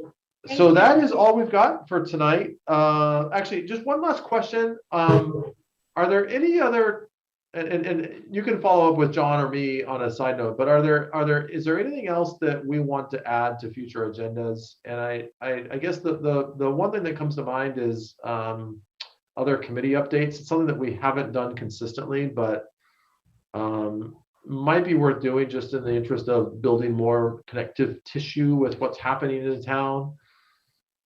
I realize those can get quite lengthy, so that's my only kind of concern, is we can fill a lot of time talking about what else is happening. But I'd like to have a conversation about the design review board. I'd like to update people as to what's going on and what are some holes that might need to be discussed to improve what's going on there. Okay, that'd be great. I don't mind preparing for that. I just need a date to do that. I think that's a great idea through the chair, but I think we should put a time limit on each conversation. Maybe have one or two at the end of each meeting with a time limit. And then if you want to visit at a further time, you can always add it on. Yeah, I think that's a good idea, Jane. Here's what I'm thinking. Why don't John, Mary, and I can do this, but let's go through and just as we go through the calendar of the rest of our meetings this year, let's just put things on them now, so that, to your point, Jane, we kind of get through, maybe it's one per meeting, and each subcommittee we update twice a year or something like that. Because that way we kind of spread it out. We have a quick update, we put a time limit on it, and that way I think by being a little bit more planful, that might actually help us make sure that we're doing it at the right cadence. I think that's a great idea. And I think there's just so many things that are wonderful, wonderful things that are going on in town. That a lot of people would like to hear about. I agree. Mm-hmm. Okay. One other thing, Gary. Yeah. I feel there's going to be a lot of solar laws as at the state level. I feel like there's going to be a lot of I'm missing the right word, but things that get kind of passed down to us as a town from the state, and we don't necessarily have good visibility to all of these things as they're happening in real time. For instance, I found legislation that's being considered to require solar panels on every newly constructed house. And we don't have good visibility into solar laws that might come into place. and not all of them are going to impact necessarily zone, like the planning board. But I think at a big level, it's going to be something that's going to continue to come before us as a planning board. You see it tonight. It's going to come on a every month basis. There's going to be a lot of stuff related to solar. I don't see any other way forward this next several years. Yeah. So maybe what we can do, you know, I guess what I'd say there, and my ask for the group, is that if you come across or see things that you think might be of interest to the board, share them with myself and with John. And we can go ahead and distribute in the appropriate way to maintain transparency on this. Because I don't necessarily know if there's an avenue, and I don't think we want to get this. I don't think this is what you're proposing, but I'm just conscious of you know, when we commit time on agenda to discuss and when we don't. But I guess what I'm thinking is that maybe there's a way, if we're just sharing information and not having discussion, that we can do so, you know, through other means. Is that, John? I'm looking at you. Does that seem reasonable? I think so. I mean, again, I think what matters is that it's whatever's shared is publicly available, and I think that's an easy sort of solve through the you know, Google Docs. And you know, and I'd say too, Rob, if there's something that you think is worth including on an agenda, or anyone else for that matter, then all it takes is a quick email to John, and we can do that. Does that seem reasonable, Rob? Yeah, sounds good. Yeah, I agree with Rob on that. And I love how he brought that forward. And I think Mary Zach would benefit from a lot of the updating that we may be privy to as well. So maybe the liaison to the ZAC, whether it be Mary or somebody else, you know, continue sort of that open transparency with each one of the groups. I think that interconnectivity that we're talking about, open transparency, is really key in how we branch out and how we kind of become more knowledgeable about everything going on around us. Yeah, totally agree. All right. Does Kat have anything else to say? Sorry, I find it so funny. Like, there's a very hungry cat somewhere. Very vocal cat. I think there's multiple cats, Gary. I think I think you might be right. Oh, there's yours. One. Mine have been quiet. All right. Asia, this is her time of night. So I apologize. But she's very vocal. She's a vocal. Don't worry about it one bit. It's just sort of, if nothing else, it makes me smile. So on that note, I will entertain a motion to adjourn. So moved. So moved. Second. So there's a motion and a second. Assuming no further discussion, Dave, any comments? Nada. Nada. I can't even say yes. I can't even vote. Oh, that's right. That's right. You're not allowed to vote tonight. Muriel, Dave has not been sworn in yet, so he is not afforded the opportunity to vote. All right. No, you're not new to this, Dave, for heaven's sakes. What gives? So Muriel, I was down in Florida for 2 months. I just got back. Oh, okay. That You like makes my sense. tan? Where did you go? Where You where know, Near Fort Myers. nice. Nice. All right. So we have a motion. We have a second. Mary, how do you vote? Mary Larson Marlowe, yes. Jane? Jane Moran, yes. Rob? Rob Benson, yes. Deb? Deborah Feinberg, yes. Sundar? Sundar Subramanian, yes. Fran? Fran DeYoung, yes. And Gary Trindle is a yes. Thank you all. Have a good Great night. meeting. Thank you. Talk soon. All right, bye, Muriel. Bye. Good luck.